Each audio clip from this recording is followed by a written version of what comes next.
Hey guys, Mike here. Before we get the episode started today, I'd like to mention one of our patrons. This episode is brought to you by Dr. Faustus, who's one of our Grindbin All-Stars on the Patreon.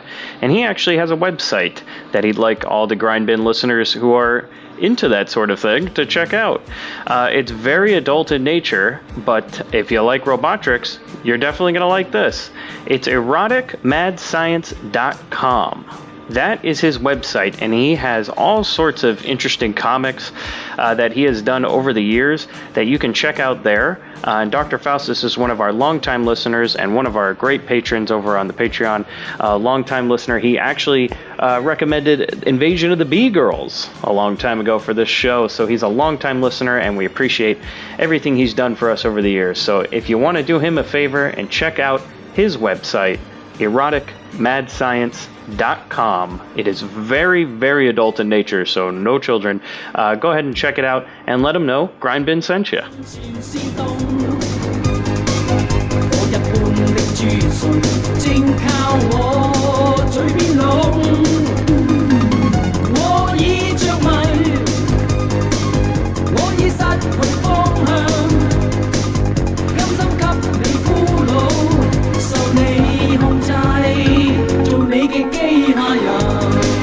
Hello and welcome to another episode of The Grindbin. I'm Mike Wood. I'm Chris Mann. And I'm Bobby Trippett. And today we're going to be talking about 1991's Robotrix. This time we have three real whores. Hey, Bobby, I got the money.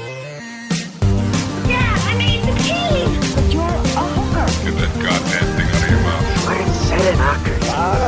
Spooky got no real rhythm. We're gonna play a little game, baby. I just love funny games. Get a little girl all hot and horny. This is Los Angeles. How the hell would women live? I'm horny. And maybe Daddy would have had to kill himself because he couldn't get it up anymore. What a shame. Come on, just step on the gas before we get green. And more. So guys, we're here, Robotrix, which is a Patreon pick from our good friend Dr. Faustus. Thank you, Doc. Good man. Now, you've heard his commercial at the beginning of the episode. Yes. He and makes house calls. Yes, you can check out his website for more of his work. And again, it's very adult in nature, kind of like this movie. Fitting. Very. So speaking of this movie, now the one thing Bobby and I had spoke before this podcast that this movie has an insane level of graphic sex, like violent It's like graphic every sex. 3 to 5 minutes is a new sex scene. And I was disturbed by it, and I was like, there's no way that this was like, because this seems like a highly produced movie. Yeah. Like it actually has a budget. The fight scenes are competent. Yeah. The special effects are pretty good. It feels like something that aired in theaters. Yeah, and guess what? It was. Now, we are unfamiliar with Hong Kong cinema. I mean, I am at least. I don't know about either I know of you. that may be hard to believe, listeners. So I delved deeply into what is called Category 3 films. You got Hong right up Kong. in there. Yeah, I did. And found out a lot of interesting information that we do not know in America that's apparently fine over in Hong Kong. Like, Well, Hong Kong was the third largest producer of films behind India and the United States. Until Robotrix. Their movies were known for having a lot of softcore pornography in them and still being mainstream. God bless him. The term for it in the 70s, now I'm not sure I'm pronouncing this correctly, Fengui, Nailed it. Fengyue. I think you ordered that at Panda Express once. Yeah. Became a local staple. Okay, so those are basically softcore movies in the 70s in the theaters in Hong Kong, kind of like there was in America. So you're saying that it's basically the equivalent to the American Grindhouse picture. Yes. Fengui. However, it was pretty much mainstream. And those movies would be released, and eventually they were like, we need to come up with a rating system because we're taking our children and other people to see these movies, and it's got like a lot of sex in it. Not that there's anything wrong with it, but we just want to know, maybe just not bring our 4-year-old to it. So they created a rating system and came up with the term Category 3, which described... Like a hurricane. Yeah, which was their version of like, it's got a lot of sex and violence. Now, this movie, Robotrix, is not crazy. By their standards, this is just an R-rated movie in Hong Kong. Another Tuesday, huh? Yep. This would be widely released and well accepted by audiences. Cool. So people walked out of this one going, another one of those, huh? Yep. All right. And as you've Bobby mentioned before this show, Ricky O, if you've ever seen that one, nowhere near as much sex in that movie, but definitely violence. Literally no sex in that movie. But Well, I plenty guess it of depends on your definition of sex. Why are you looking at me? Man. So would you say that for this episode we're the Fang Bin? I'm now making shirts. I'm redoing the logo. It is not the Fang Bin. Can you write hard then soft in Chinese? Oh my And god. it says the Fang Bin on it? Brilliant. Anyone out there that can translate that? I don't trust Google Translate. It's probably going to say something like Chris always soft or something whenever I put it in. Yeah, probably. And when I say put it in, I mean in the Google Translate. Uh-huh. So in 1988, they developed Category 3, which would classify movies like Robotrix, Ricky O, and all sorts of other movies. Mm-hmm. It was no persons younger than 18 are permitted to rent, purchase, or watch the film in the cinema. Would that have included our previous episode, The Dragon Lives Again? No, it is not a Category 3 movie, but It is produced in Hong Kong. And I kept saying to myself, I didn't know this type of smut existed in Chinese cinema. Boy, I have egg all over my face because it's not Chinese cinema. It's Hong Kong cinema, which is a completely different place than China back then because it wasn't part of China. It was a British colony, I believe, that was independently governed and then handed over in 1997 to China. Welcome to Things You Didn't Know podcast. Stuff you missed in geography class. Now it is, I believe it's loosely under Chinese rule, but they have like some sort of like, they could still have their own elections and government, and they still produce these type of movies, not as much since 1997 as not because of some sort of censorship from the Chinese government. It's actually because there was a big problem with Hong Kong's movies, and they lost a bunch of financing and money, and they went from producing, it was like 200 movies a year to like 100. So basically the industry got halved. Wow. And we also stole all their big stars like Jet Li and all sorts of filmmakers. I mean, John Woo. All those people came from Hong Kong cinema. Yeah. So wow. Chow Yun-fat. So around the mid-90s, these movies kind of went to home video.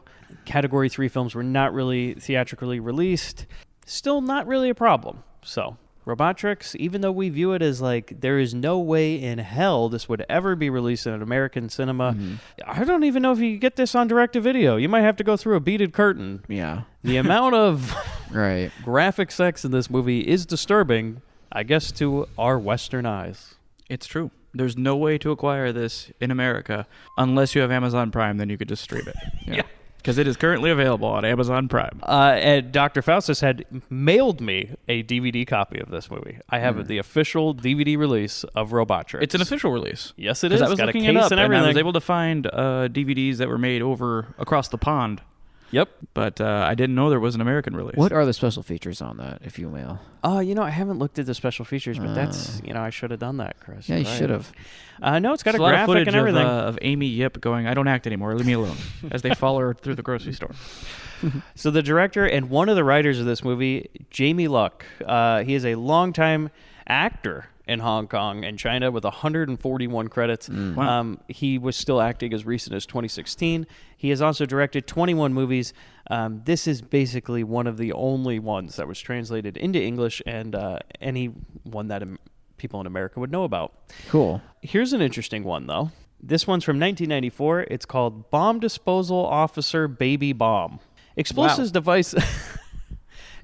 devices and unplanned pregnancies are at the center of this crime comedy featured popular comedic duo Anthony Wong and Lau Chin Wang. As the film opens, a crazed bomber is striking terror in the streets of Hong Kong. John and Peter are a pair of bumbling bomb disposal experts given the thankless job of defusing the lunatic's evil deeds. One day, after a hard day on the job, the two unwind in the company of their friend Mary and a whole lot of beer. As one thing leads to another, John or Pete, or maybe both, end up sleeping with her. No one really remembers. Unfortunately, the encounter leaves Mary pregnant without any clear idea of who's the father. Oh, man. As the two begin to mentally prepare themselves for fatherhood, disaster strikes as the bomber kidnaps Mary. Worse, she is wired with a bomb that if the mother or the baby's heart goes above a certain rate, speed rules, the device will explode. Of course, things aren't helped much when Mary starts to give birth, so that's apparently a movie. I'm not gonna lie. I want to watch this. Yeah, I thought it was me like I'm kind of in. She is an IUD where if Steven comes in contact, she explodes. This is the description of tons of Hong Kong movies, and I am That is so the description interested. of tons of Hong Kong movies? Like, they're that crazy. Wow. I keep reading reviews, and people are like, you gotta watch these movies because they're just insane. Mm-hmm. That is a mix between, like, Speed, like 3 Men and a Baby, like, all rolled into one. And it's some bizarre combination where I have no idea how it ends. But you really get your yuan's worth when you go see these movies. yeah. That's right. The other writer is Man Sing So. This was his first Is that your credit. alias, Chris? Yeah, MANN. He wrote 7 other movies, including 1997's Once Upon a Time in China and America with Jet Li. No kidding. Got his start with Robotrix. 6 years later, he made a respectable movie, which is interesting. The cast... You're saying Robotrix isn't respectable? Well, I do love this movie, but I don't respect myself for watching it. Oh, come on. The shame level on this one is pretty high. Yeah. This is, I'm just going to say it now. I recommend this movie. As you'll see, I love this movie, but lock the doors. Watch with headphones. Yeah. Lock the Big time. and make sure nobody's in the room. There was a part when my wife walked across the room and was like, "What are you watching?" I'm like, it would take too long to explain. It's for the podcast." Because otherwise she might have thought I was on a certain website looking up certain scenes. Yeah. And by the way, it was the one where he had her on the science table. So that was yeah. literally the worst scene. Isn't that always how it works? Yep. The timing of someone walking in the room is always the worst possible scene. Never yeah. fails. I remember watching The Toxic Avenger when I was a kid, and my grandfather walked in just as the girl is grinding on Melvin topless. He's like, "You watching some kind of erotica?" I was like, "No, it's The Toxic Avenger," and he looked disappointed and went, "Nah," and walked out of the room. No doubt. The Coxic Avenger. But if it was the head smash, no problem. Oh, yeah. You know, because Americans throwing that violence. We're That's all right, all kid. about Watch violence. Braveheart. But how dare you if you see a boob? The cast of this movie, you've already mentioned her, Bobby. Amy Yip. Mm-hmm. Yep. Yep. She is the most famous Category 3 actress from Hong Kong. She quit the industry in 1994 when she got married. She appeared in 37 movies. 37 Wow. in a row. I was to back. going to read part of her bio that somebody wrote, but then I decided not to because it was a little too weird. It was a real sick critic one, and I don't know how believe much that. of it is true, but it was like, she's famous for the quote, and he put in quotes, the yip tease. Oh, I read about this. Yeah, which is where she would never be fully naked in a movie, but she'd always The she'd yip always tease is ya. a good old-fashioned side boob. Known for the yip tease. Man, you like giving people the yip tease, don't you? Always. The gym, you know. Where you show them just a little neck. You don't quite. Yeah, No. the man tease, it's well known around these parts. Yeah. Oh boy, this is where I have to read Chinese names. Can't wait. Chikako Aoma, Linda, who plays Linda in this movie. She has 24 credits, nothing you've ever heard of, nothing I could pronounce, and we're not going to let me pronounce them, so... Unless Go you're a on. listener listening in Hong Kong, then you've heard of most of these. Yep. Yep. Billy Chow, who plays Sakamoto's robot, who I call Dr. Robot in the movie. Dr. Robotnik. There you go. Yeah. Canadian-born actor, actually, but appeared in a ton of Hong Kong movies, 67 credits. He worked with Jet Li in The Fist of Legend, as well as High Risk. He also appeared in a movie called Future Cops in 1993. I'm listening. Now we're getting into this, guys. Is he a it's robot in that movie? Oh, Bobby, this is a whole nother side of Hong Kong cinema I didn't know existed. Now, have you seen the movie City Hunter? City Hunter, I have not. No. Okay, well, that's probably the most well-known of these. But a director named Jin Wong makes a bunch of movies that have descriptions like this. Ryu, Dalsum, and Vega are sent out to stop M. Bison. They befriend a teenage school student and seek out Bison. Bison sends out his own soldiers, Ken and Sagat, and that's the movie description. And he plays Sagat in the movie. Now, do those names sound familiar? Nope. Of course they do. Yeah, come on. That's like early 90s childhood. Okay, so apparently in Hong Kong, there are like a dozen movies that are just Street Fighter 2 characters. And no one underhand slapped him with a lawsuit for it? Nope. They just make Street Fighter 2 movies, including the most famous of which, City Hunter. Wait, which has Jackie City Chan. Hunt, I've seen the clip. I haven't watched the movie, but I have seen where Jackie Chan plays Chun-Li. Now, I have that on DVD. Somebody gave that to me years ago. I feel Wow. like we should fire that up.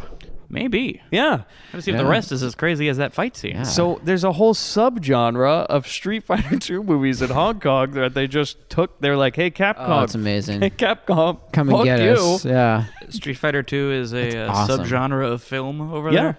Yeah. That's interesting. Yeah. They just give them the middle finger and use their characters. It's like, And Chun-Li wins every time. do they also have Mortal Kombat? 'Cause I that don't would be know, even but better. I know that Street Fighter 2 was a popular subgenre Wow. of movie in Hong Kong. So we're going to have to get some of those. David Wu, who plays Joe Chow, I just called him Sergeant in the movie because then like they would randomly mention his name throughout the movie, and I was like, oh yeah, he has a name. He's a longtime actor in Hong Kong with 78 credits. Well, David Wu, still working. I believe that. Yeah. He was actually one of the best performances in this movie. So the movie starts, guys. The credits start. Amazing soundtrack is what I write. I was the like, original is this song. a workout video? So the credits start. Shots of Hong Kong. Amazing music. Rose petals thrown on the ground. Okay, this is what our first shot of the actual movie is. This is artsy. I'm going to call him the Perv Prince. Yeah. Okay. Perv Prince? So the Yeah. Perv Prince is this Saudi prince, I guess. Mm-hmm. This takes forever to establish, but basically we see him walking down a hallway in a bathrobe with other ladies in like t-shirts ready for the wet t-shirt contest. You know, like I'm surprised you can even buy t-shirts this thin. But they're like going into a giant bath, like a room on the top of a building, like Venarius' room in Enter the Ninja, that is literally just a giant bath on like the 30th floor of a building, and these people in suits, Yeah. and a woman who is one of our main characters, Linda. I'm sorry, Sabrina, who I just call Sabrina Bot, looking very disappointed, and you're just like, at first, none of this is established. You're like, what? Yeah, there's what no is the story context. here? Why are these men watching this? Why is this woman watching this? It's like, are they bidding on the women? Or Like, are they, well, you know? You just thought at some point, like, is this a business meeting? Because they're going in there and they're like all talking amongst themselves. They're all dressed in suits, right? And at one point, one of the guys says to another guy, he's like, oh, I'm so glad we get to watch this guy. And then easily Selena's just like, yeah, I'm not really into this. And she's rolling her eyes, like really disappointed and everything. And I'm just like, okay, well, what is going on? And this, the Perv Prince you're speaking of, this guy's going to clog the drain. Because, He's throwing shirts in there, you know. He's Something else is going to clog that drain, too, I'm sure. yeah, like the Pirates of the Caribbean ride, Yeah, as we learned exactly. in Breaking All the Rules. So he basically, we have to watch him take off every woman's shirt and pick them up, and it's a bit drawn out. some of these people, like he's like pile driving women and stuff. Like it's a little dangerous, like how he's throwing them around in the tub, and you're just sitting there wondering, why am I watching any of this? Finally, Selena goes out to the main, like, I guess, desk, the reception desk of the She's Perv not having Prince's it. She place. wants no part of this. Yeah. And she's like, ugh, God, this assignment's terrible. And we learn that basically these are cops, and they've been sent to guard the Perv Prince. Yeah, they're on bodyguard duty for this guy because they know that there are people who want this guy. Because the Perv Prince is in town because his dad is in town for the big robot con, which is going on across the street in Hong Kong. CyberCon. For the Hong Kong Robocon? Yeah, Hong Kong Robocon. I'm making sure of that. And then I'm sure this is a dubbing situation where he didn't say this in the original language, but at one point when he's hanging out with all these topless women, Perv Prince says, how would you like a drink with a twist? And then just nerps that lady. Yeah, I think there's I'm a like, lot lost in this is a translation. man-child. Well, he kind of is. Like, yeah, he's acting like one. He's Yeah. surrounded by naked women. He's living a hedonistic lifestyle, He and treats he's them like giving people the titty twister. He's like his Barbie dolls or something. Just throws them around and just kind of splish splash. I was breaking that ass, you know? Look for Dean Brownstaff's next single. Oh, man. That's how you played with Barbies, huh? Yep. You didn't have a bathtub as a kid? So these cops that are guarding the Perv Prince, I actually started calling them the Perv Patrol because they are so, like, they're terrible cops. They're basically like the cast of Screwballs 2, but cops. It's bizarre. They are so interested in naked ladies, and they're like not. Who isn't? But to the point of like they've never seen one before. I guess that is definitely it's how like they act. they only hire virgins for the police force. yeah. I Especially guess? when we get Yeah. to Fat Tony. Oh man. Oh Jesus. Oh man. They are just sitting there watching the perv prince like body slam and pile drive these ladies in his tub, play with them like Barbies. And unfortunately, we're sitting here watching it too. Yeah, but they're like, oh baby, and they're just all excited. It's like they're not doing any police work. They move it into the bedroom because of course they do. And now they're watching him with all these ladies on like the couch, and they're like, oh, who are you gonna do first? And he's like, I'll do you first. And they're just like, oh boy, is he gonna do him? And it's like, I guess we're all just gonna watch this go down. All of a sudden, But then, Batman gas. So many problems with that too. so Well, let's air it Yeah, out. okay. So the gas is coming. Everyone knocks out. Well, it was funny because the beginning of the film I had a problem because I didn't know, but the guy that comes in and takes our main antagonist comes in and just takes him like, why isn't he getting knocked out? Like I didn't we'll find out later. But You're supposed to be asking that question. right. Yeah, and this Did that just make you angry though? Yeah, it did. I was Rather like, than going, oh, that's interesting, like, you were just like, man, fuck this movie. I was like, fuck this continuity. What the hell is this? What, they have a budget for a gas mask? Like, come on. These morons over in Yeah. Hong Kong don't know how to do a scene They can't even put properly. like a bandana around the face, like some eco-terrorists. Come on. yeah, what you're saying is that basically the gas comes through the vents. Yeah. It knocks them all out within a second. Oh, yeah. Like it doesn't even Immediately. get into the air. We're No. talking 66 Batman. Like, just they boom. just drop. Yeah. Knocked out, and then a henchman runs in and grabs the perv prince. This dude looking like Chinese Dolph Lundgren. Yes, Yeah. and for some reason he's not knocked out. Yeah. And you're just like, I guess, again, not wearing a gas mask or anything, And and he you're just easily hoists the prince up onto his shoulders in the old fireman's carry. Like he's about to do an F5 or a go to sleep. and then I guess go to sleep would be proper for the scene. So he walks out to the front desk, and we see Selena, and she tries to pull out her gun as she sees this guy kidnapping the perv prince, because the perv patrol didn't do anything to stop this kidnapping. They all just fell out. They were all immediately. busy fapping in the corner until the Yeah. gas hit them. Do you feel like they fake knocked themselves out, and when the perv prince was gone, they're like, "Oh well, now we can have some fun." Yeah. Huh? Oh, I wouldn't put it past them. No. He walks out. Selena catches him. She goes for a gun, but then he just shoots her right in the chest. A gun dead. we didn't know he had. This massive like Desert Eagle he had in his pants pocket, and he just blows a hole in her chest. Good Yeah. shot too, right in the center.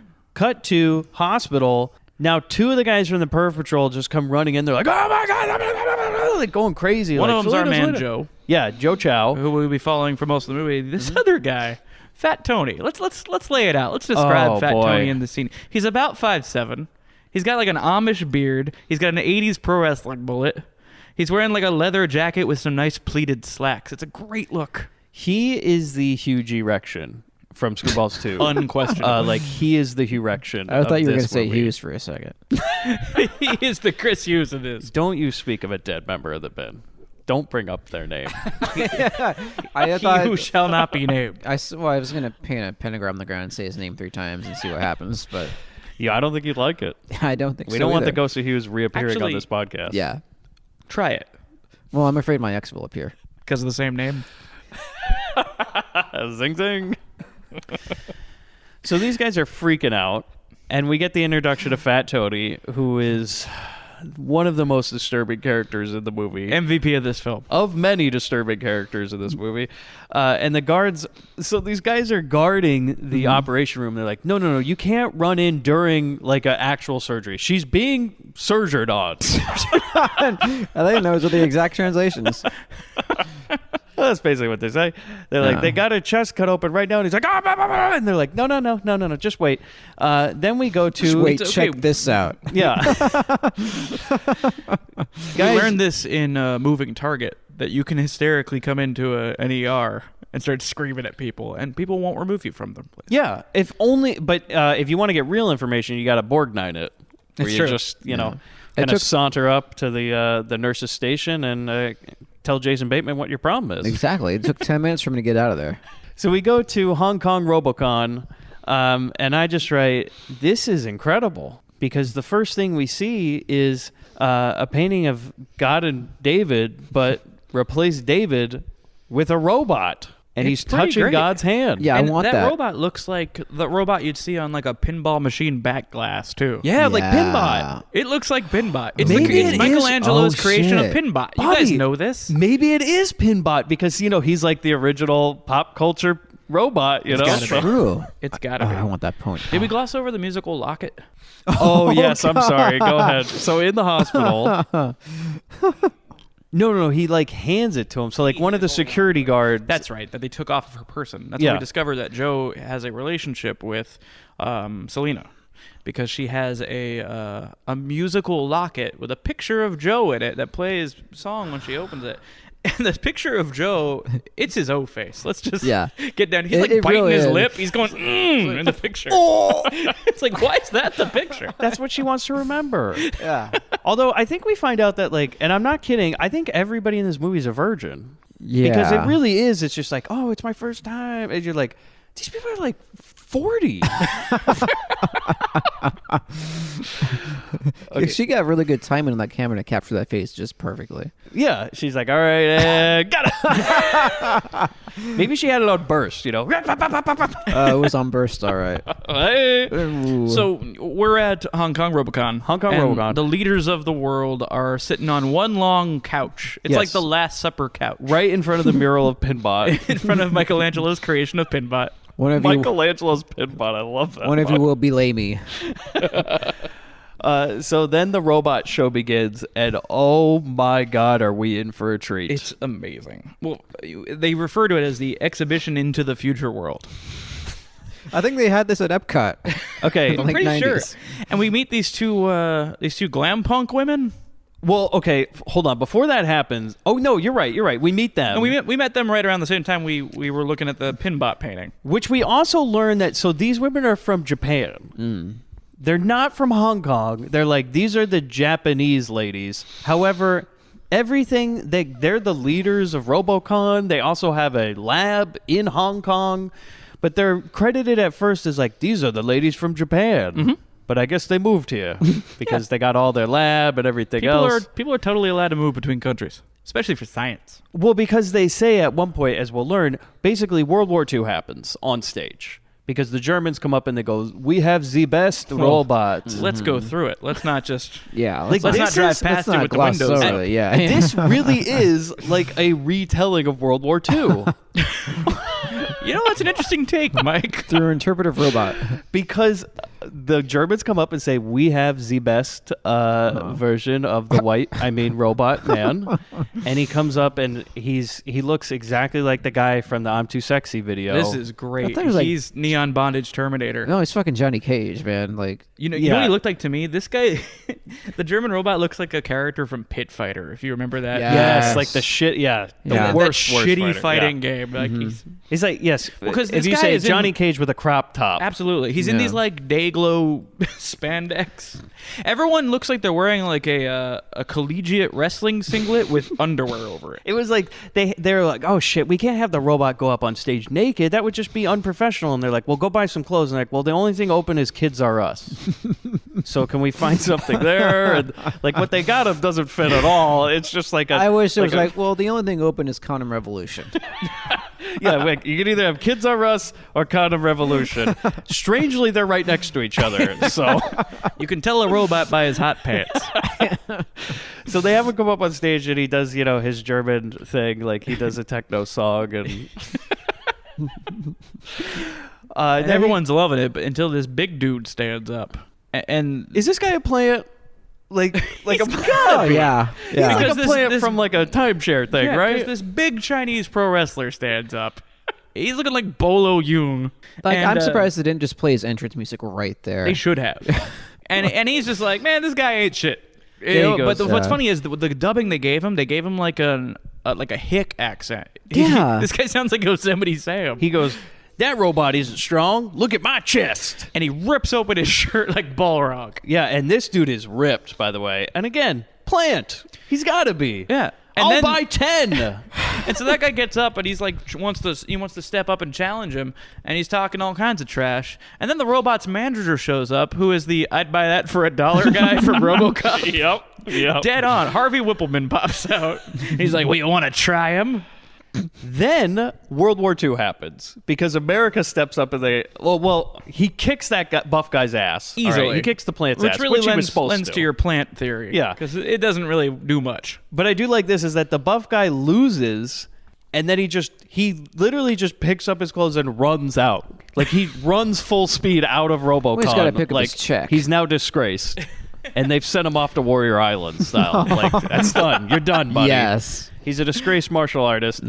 That's when World War II starts because the American guy comes up on stage. Who looks like a hair metal bassist. And he says, he pulls a Kanye. He really does. Because he comes up and he says, this German robot's great and all, but this robot we got is the best of all time. Yeah.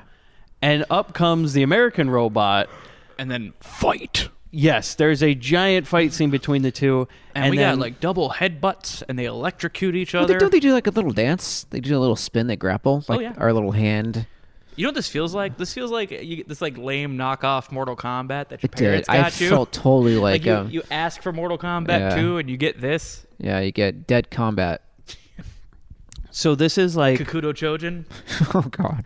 this is like the end of World War II, and that like both countries, man, we're all fucked up, but America's triumphant because he survives, but then he gets all fucked up. Oh yeah, the spandex robots have run amok. And like the American robot goes crazy and he starts attacking everybody. And like this is when I'm going, okay, whoa, hold on. I think this technology is not close.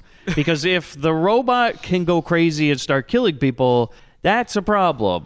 Because it's throwing people around the rooms. It's like punching holes through people. And they're like, no, it's fine. It's fine. He just got, how often are they going to have a high-powered dose of electricity into their brain that would Right. make them go crazy? What I mean, come on. what firmware are you running? Yeah. And at this point, I'm kind of seeing what they're doing here because we've had the cop protagonist get blown away in a violent manner, and now we've got this robot at a demonstration who's going crazy. We're just ripping off RoboCop here. Oh, Totally. yes. This is Ed totally. 209 in like a spandex bodysuit.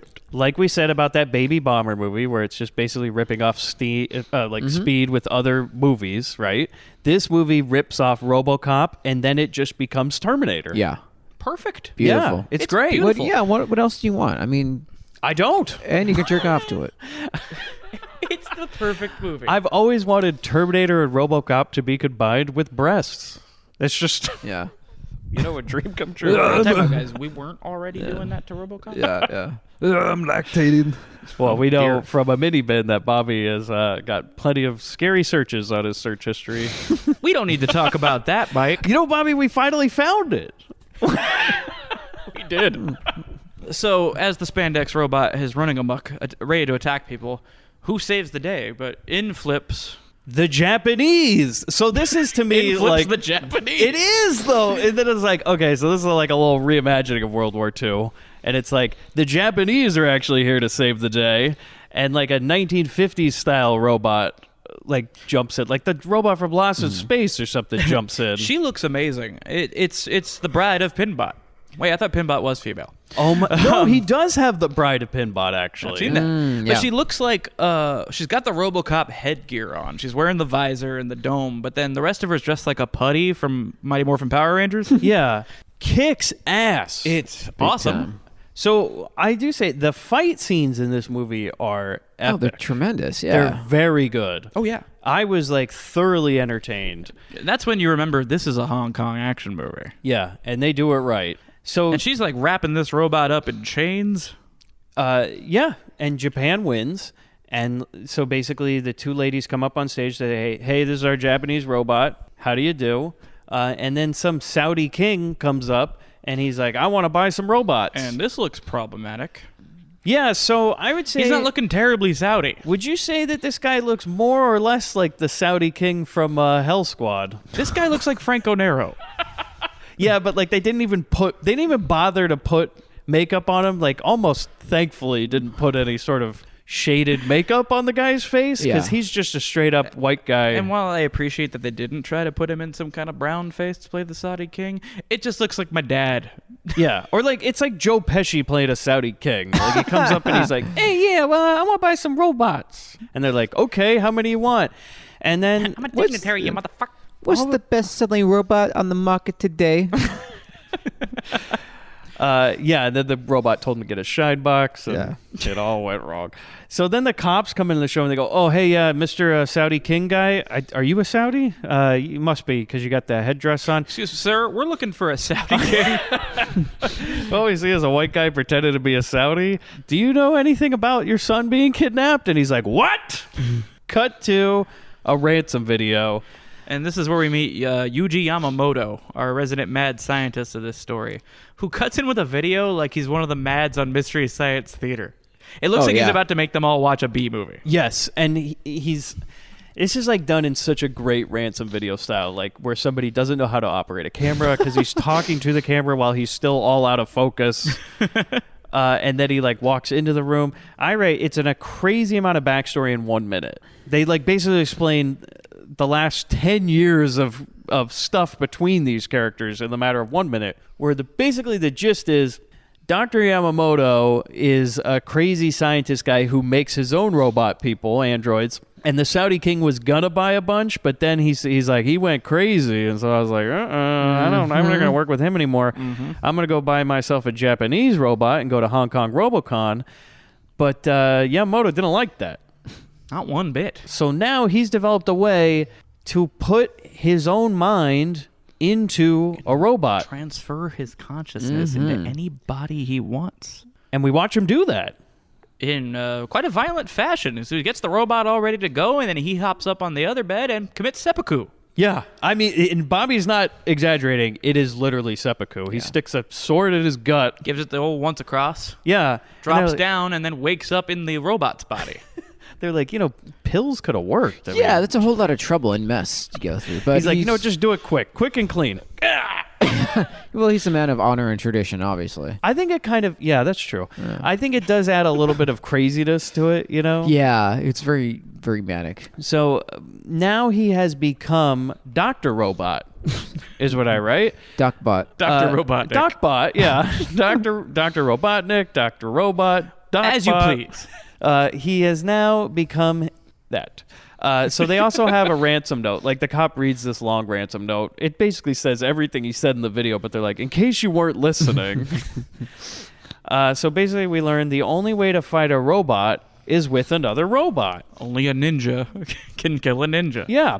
So one of these Japanese ladies, she goes, hey, I know how we can fight the robot. Like, so what is, I guess, Linda, who's the main scientist lady, the Japanese scientist lady? Yeah. She says, hey, guess what? Guys, we can stop him because my friend Ann here is a robot. Ann is short for android.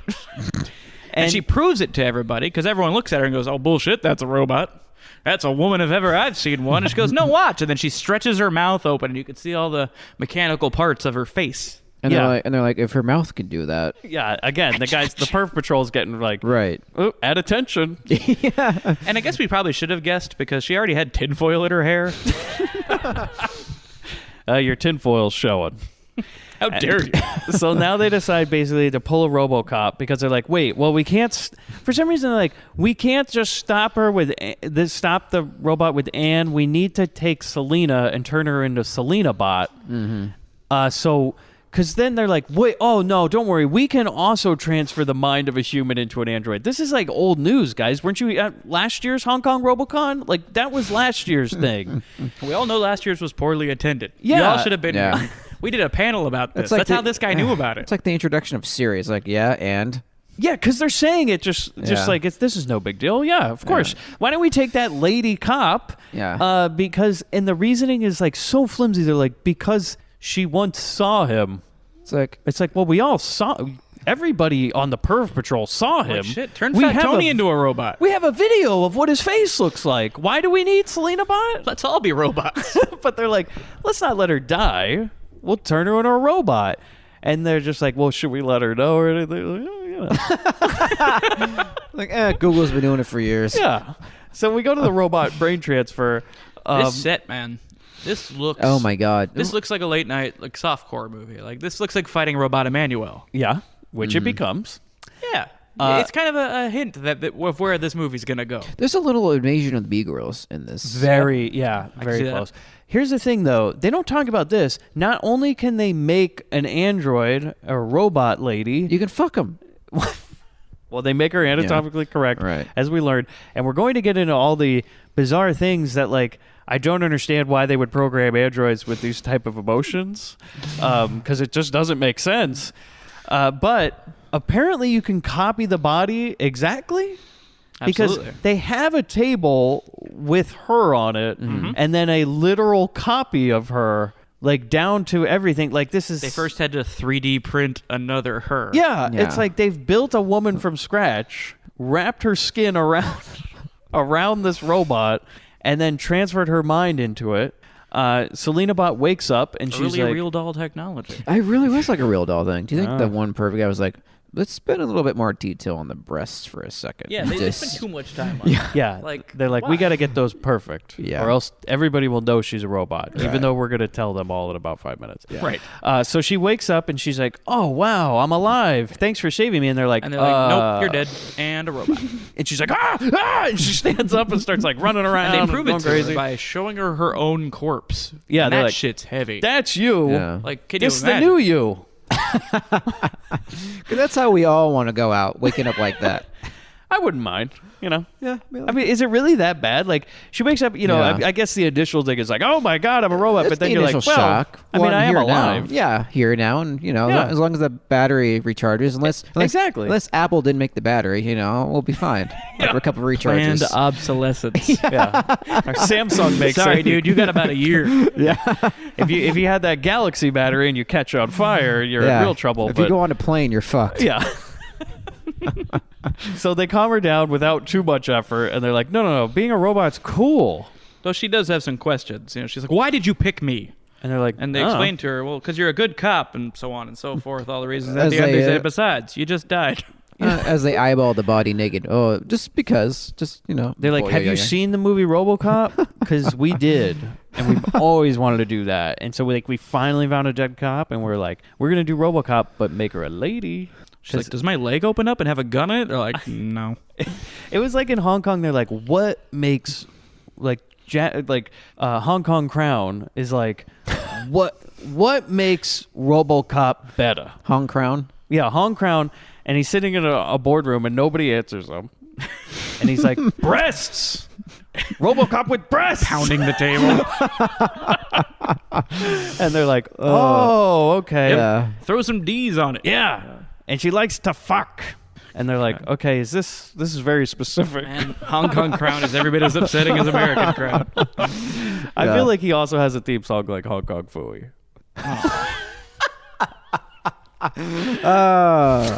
I want to go to Hong Crown now. Can we get bought out by Mr. Hong Crown? We might. Man, those calls will be way offensive. I don't want to hear. I don't want to hear Mr. Crown. No, Hong Crown is from Britain. Like, he's a British guy. Oh. Crazy. In the boardroom, banging his fist on the table, going, breasts! RoboCop needed breasts! That's why number 2 didn't work. They should have made him a woman. That's how you could have done it. Instead, they do this shit where he's like saving kids or something. Who knows? Nobody's even seen the second or third one. Partner's even injured at the end of the first one. They could have done it and they Yes! Everybody wanted to know what she had under that uniform. Everybody, but we'll never get to see it because the cucks over at Paramount too scared. Mm-hmm. But here in Hong Kong, we can do whatever we want. Speaking of Get that, Yip. Get Yip on the phone. Speaking of that, I did meet Nancy Allen at a Monster Palooza once, and I let her know that scene where she's helping RoboCop shoot the baby food jars was my pottery scene from Ghost. And did she go like, security? She blinked a lot. Just backs away slowly and goes, like, I'm, no more today. Sorry, I'm all out of photos to autograph. Pulled a Wilford Brimley on you and just gave you a half autograph and walked off. Huh? Absolutely. No, she was very sweet. You got a Wilb. Yeah. I got a politeness laugh, and that's all I ever wanted out of her. It's the right thing, Todd. That's Michael Tanner's actual. It's so great. We gotta start calling him Todd. Yeah. It's the right thing, Todd. Hot Toddy. So we go to the police station, and apparently Selena Bot just rushed right over here because she still has this weird hospital gown on and everything. Like, okay, so we cut to the police station, and Selena Bot is in the police station now with her hospital gown going on. Like, why did you make me into a robot? That's where we get the speech about, because you're a good cop, you do everything well, and you died recently.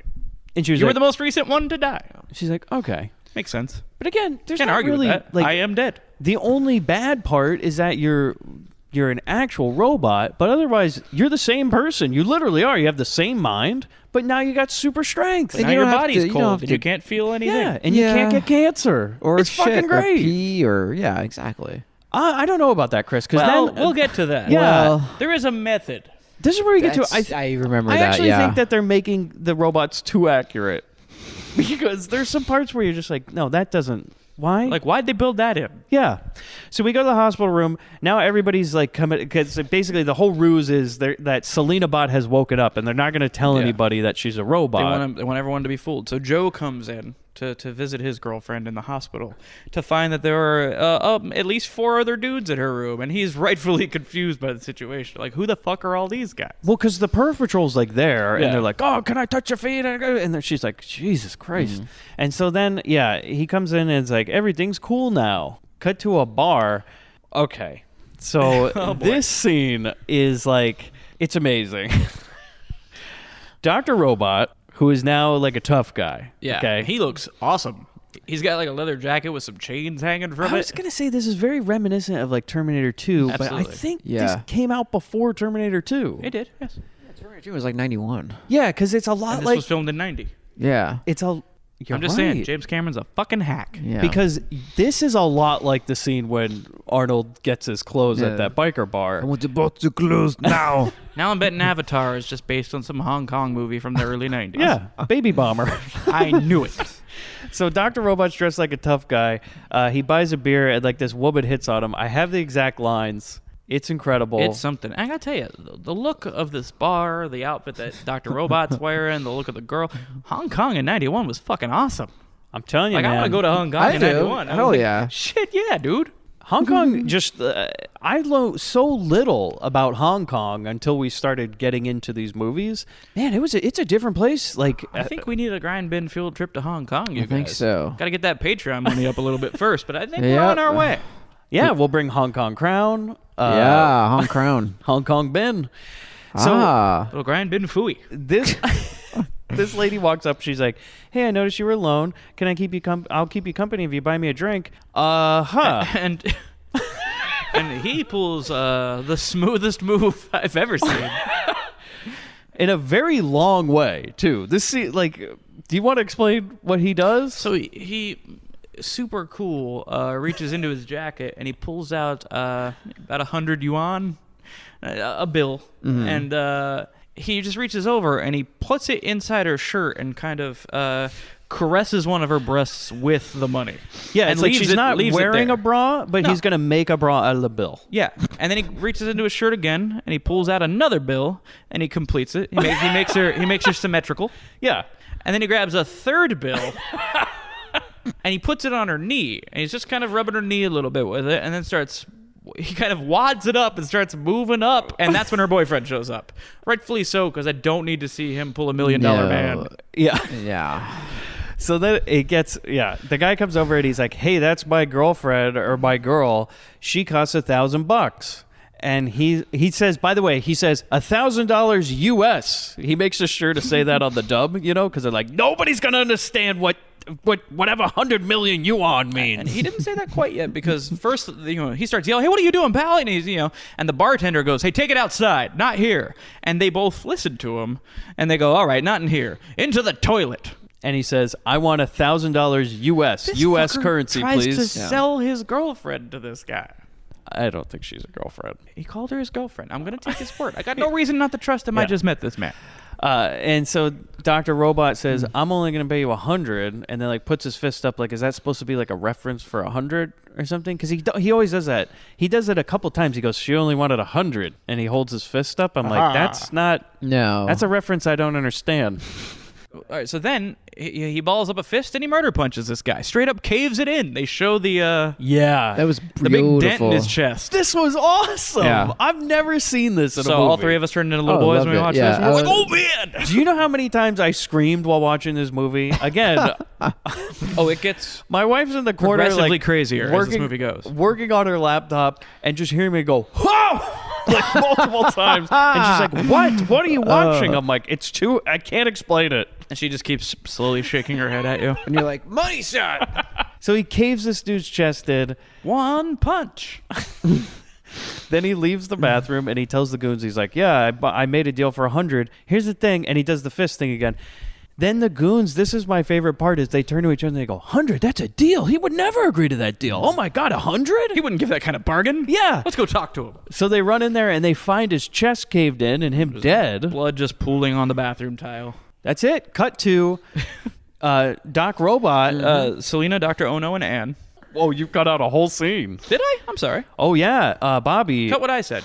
We go to Doc Robot having sex with the girl from the bar. Yeah. And it is... Yikes. It is a nice red room for the red violence that will come after Did I it. cut out a whole scene? I think it's cut from the Amazon Prime. Oh, shit. Oh, my God. You don't... This scene I don't is... think I have It's a that pivotal scene. Bobby, scene. this scene is amazing. I think it's been omitted from Amazon Yeah. Prime because I didn't see that scene. That's why I jumped ahead. Okay. Because I was keeping pretty straight notes. This should be cut from a movie. They were Yeah. right to take it out. Oh, they were definitely for the right to stream. take this out. Yeah. Because this scene is so disturbing, yet ends with one of the funniest things I've ever seen. Okay, Like, well- it is laugh out loud. This was another one where I screamed audibly going, Okay, that makes "Ah!" sense then. 'Cause when you were messaging me earlier today and you made reference to this scene, I was like, what's he talking about?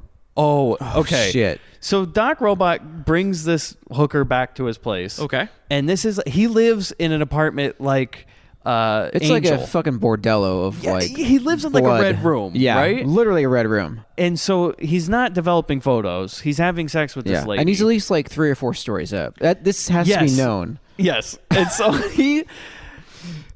this is when I start reading. I guess they make these androids anatomically correct and horny, which is something I'm like, what? Why would you make an android like want to be horny? That's just weird. To The real fit in, question maybe, we're trying to you know? answer tonight. I was the whole movie. I was like, that is an odd choice. So I guess if your brain gets transferred into the android body, you still have like hormones and everything telling you gotta do it. Well, it makes for good role playing. Well, I mean, you still have all your memories from before, right?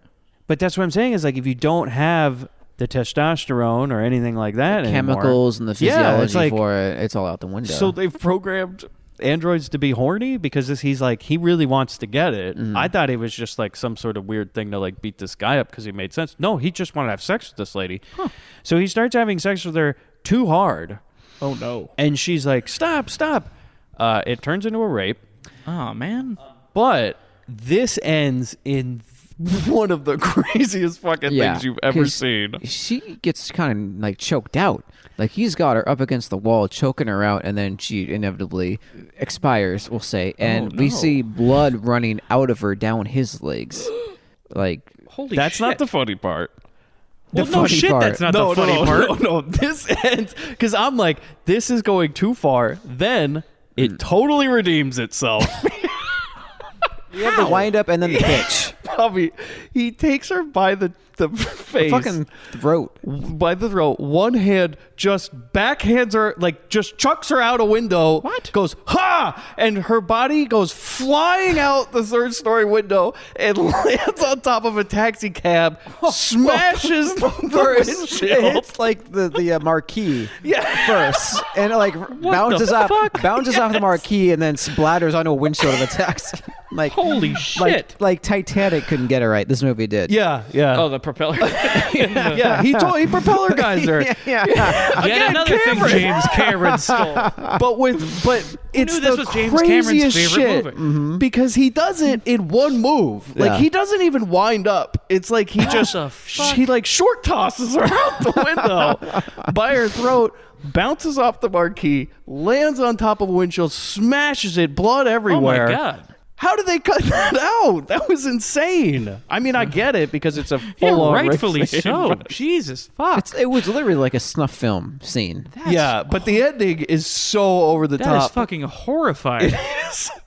It's so over the top that you can't help but laugh at how insane it was. Yeah, it's like, do you think it would have been better if like she got hit by a cab as she went down and splattered on the Yes, windshield? yeah. Yeah. But the bouncing off the marquee, you're right, Chris. That was a real touch. Like the Go-Go Girls, where she jumps out the window and is immediately run over by a cab. Yeah. That was the cherry on the sundae for me. Yeah, I'm gonna have to show you this scene because it is really. It is. Oh my God! I screamed out loud. I was like, "Oh!"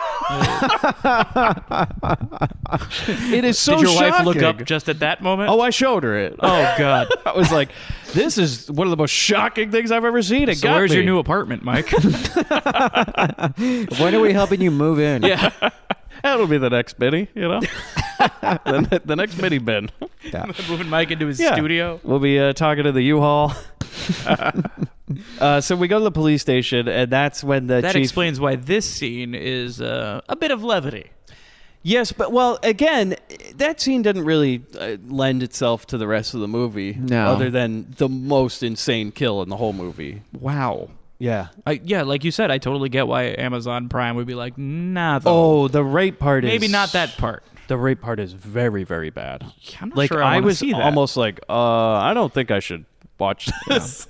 I know I'm the resident cuck of the show, but I don't know if I need that in my life. But you do need that death. That Man. thing was... whew. Yeah, you could cut the rest of that and just cut to her flying out the window, and like that's all. Oh, you need. man. That's established. Just that dummy work. yeah. like- it's fabulous. I do love good Fabulous dummy work. Give that guy a bonus. Yeah.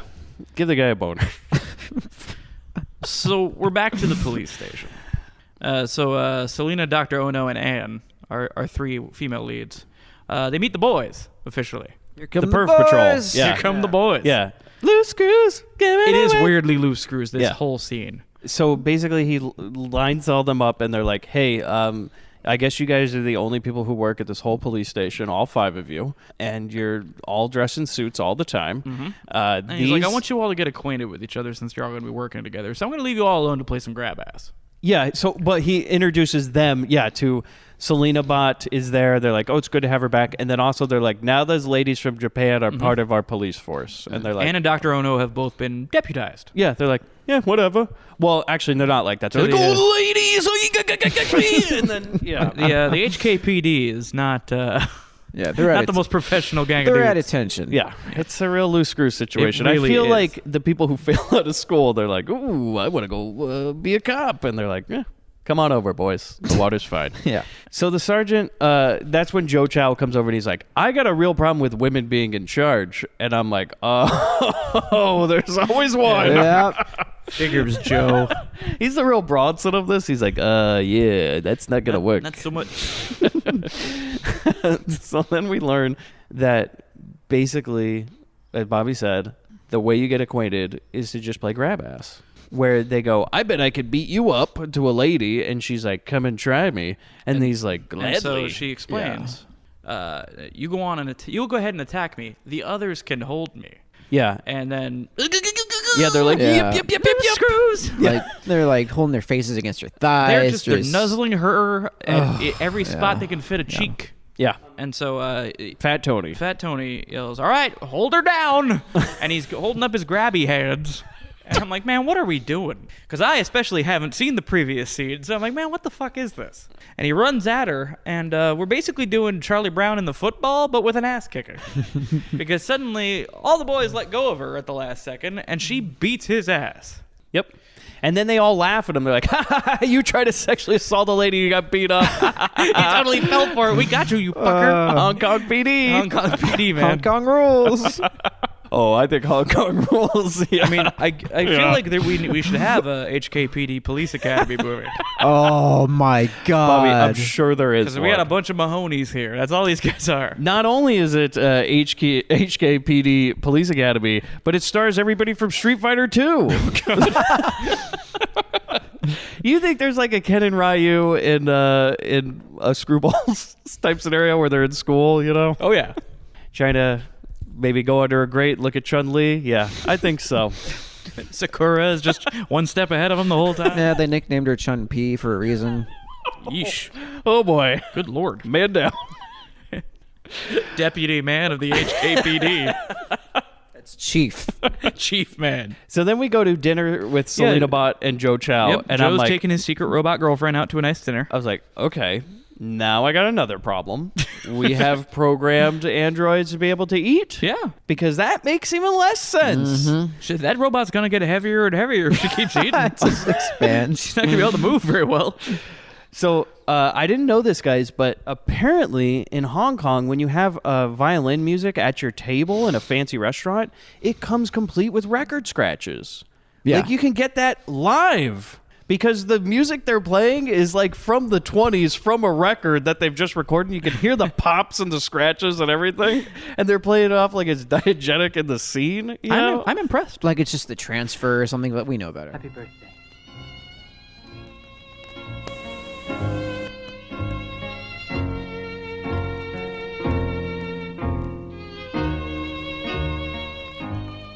Also, the dubbing track on this movie, I don't know if you have the same problem on Amazon Prime, but there's random parts where it gets way louder. Oh, you Like can't hear anything they're saying during the dinner conversation. Oh, it's not equalized. It's It's like really- being at Yeah. a real restaurant. Like, how's the salad? As like the fucking stand-up bass is right next to your face. You don't need to fucking do that in the voiceover. Yeah. like, no. Like, you can record that in a studio. They're like, no, we got to make this real. We got to sit in a restaurant and try to, or maybe they ran out of time. They're like, all right, we know we're at the cast rap party for Robotrix on the American dub. And we're here at TGI Fridays. Yeah. I hate to tell you guys, but we forgot to record a scene. So I brought the mic. Can we just do this now? Are you sure they didn't do it at Shakey's? So he wants the band to come play at their table, but the band is busy playing music for another couple that's at a different table. So he holds up a fat stack of cash, and they start playing in fast forward.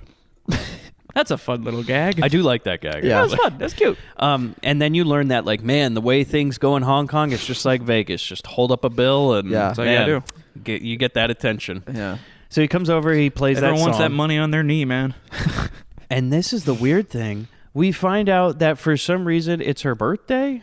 Yeah. Well, okay, wait, hold on. Before we get to the birthday thing, Yes. we get the backstory. Yeah. Guys, I think this will totally come into play when he just randomly goes, I'm afraid of heights. And she's Just like, want to put that out there. she goes, oh, is this like something that's crucial to this movie or the plot that's going to happen? Or this He's like, dinner? I think so. The reason you telling me this, Joe? And he goes, yeah, when I was a rookie cop, I chased a 15-year-old kid to the top of this building and I pushed him off. I mean, he fell, and I tried to save him, and now I hate heights. Well, all right, Joe. And she's like, I think that'll come into play later. Just saying, maybe like the last, I don't know, Let's maybe 4 remember minutes this. of this movie. And he goes, yeah, maybe. And then, Anything could guys, happen. in Grindbin fashion, you know, the best Grindbin movies, what do they all have in common? Live musical performances? A cake. Oh, a cake! Well, that in an airport and a plane taking off. Yeah. There's no airplane taking off, but there No. is a cake. And he rolls out the, like, he has the crew Perfectly roll out prepared, the cake. yeah. And she goes, why is there a cake? And he goes, it's your birthday. And she goes, oh, yeah. I was like, how do you forget your own birthday? Well, I actually, as I was watching this, I was making excuses for her. That part of the process of being turned into a robot meant that her memery's probably a little foggy right now. But she still got that horny gene. Well, yeah, everyone. And every she still robot has that gotta horny eat. gene. But they erased, they're like, well, we can't fit everything. Do we erase the horniness or the birthday? It's true of all robots. They don't talk about it in most movies, but Johnny No. Five, Wall-E, all of them got the horn. Every last one of them. Eh, well, Wally. Yeah, Spent that whole movie feed trying too to. much. BB-8, constant boner time. Oh, man. That's the one you don't see. BB, put that away. At least one of those B's stands for boner. Boner 8. Big boner 8. That's all it I'm is. sure the vivid version of. When you watch Force Awakens. This Ain't Yeah. the Force Awakens. Yeah. The boner awakens. Yeah. It's gonna, yeah. Oh, baby, put that away, please. So, then we go to a very, very long sex scene. I don't know if this was in the Amazon Prime version, but it's about a 5-minute sex scene. They cover every position they can. Yeah. For a robot. And it's graphic. The Amazon Prime part cut it a little bit down. Okay. It's Yeah. 5 minutes long. Wow. This is a This is worse than a is- Skinamax Is porno. this as unnecessary as the sex scene in Watchmen? Oh, no, Bobby. This is like Don't say it was almost yeah. showing penetration. Yeah. Jesus. It's like... Man, I didn't realize I watched such an edited version of this movie. The motions are there, you know, the inferred. Yeah, it's like when you like the first time you watch Ghost of the Shell, you're like, man, this is a little much. Like, there's some parts of it you're like, oh, I don't know about this.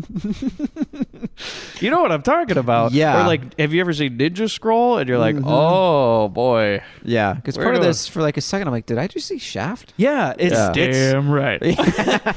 it is an extremely graphic sex scene that definitely covers a little bit too much territory. Like Chris says, every position, every angle. I definitely didn't get that. I want to go back in time and give this to myself, like that's like a 10-year-old. Be like, this is how you get started.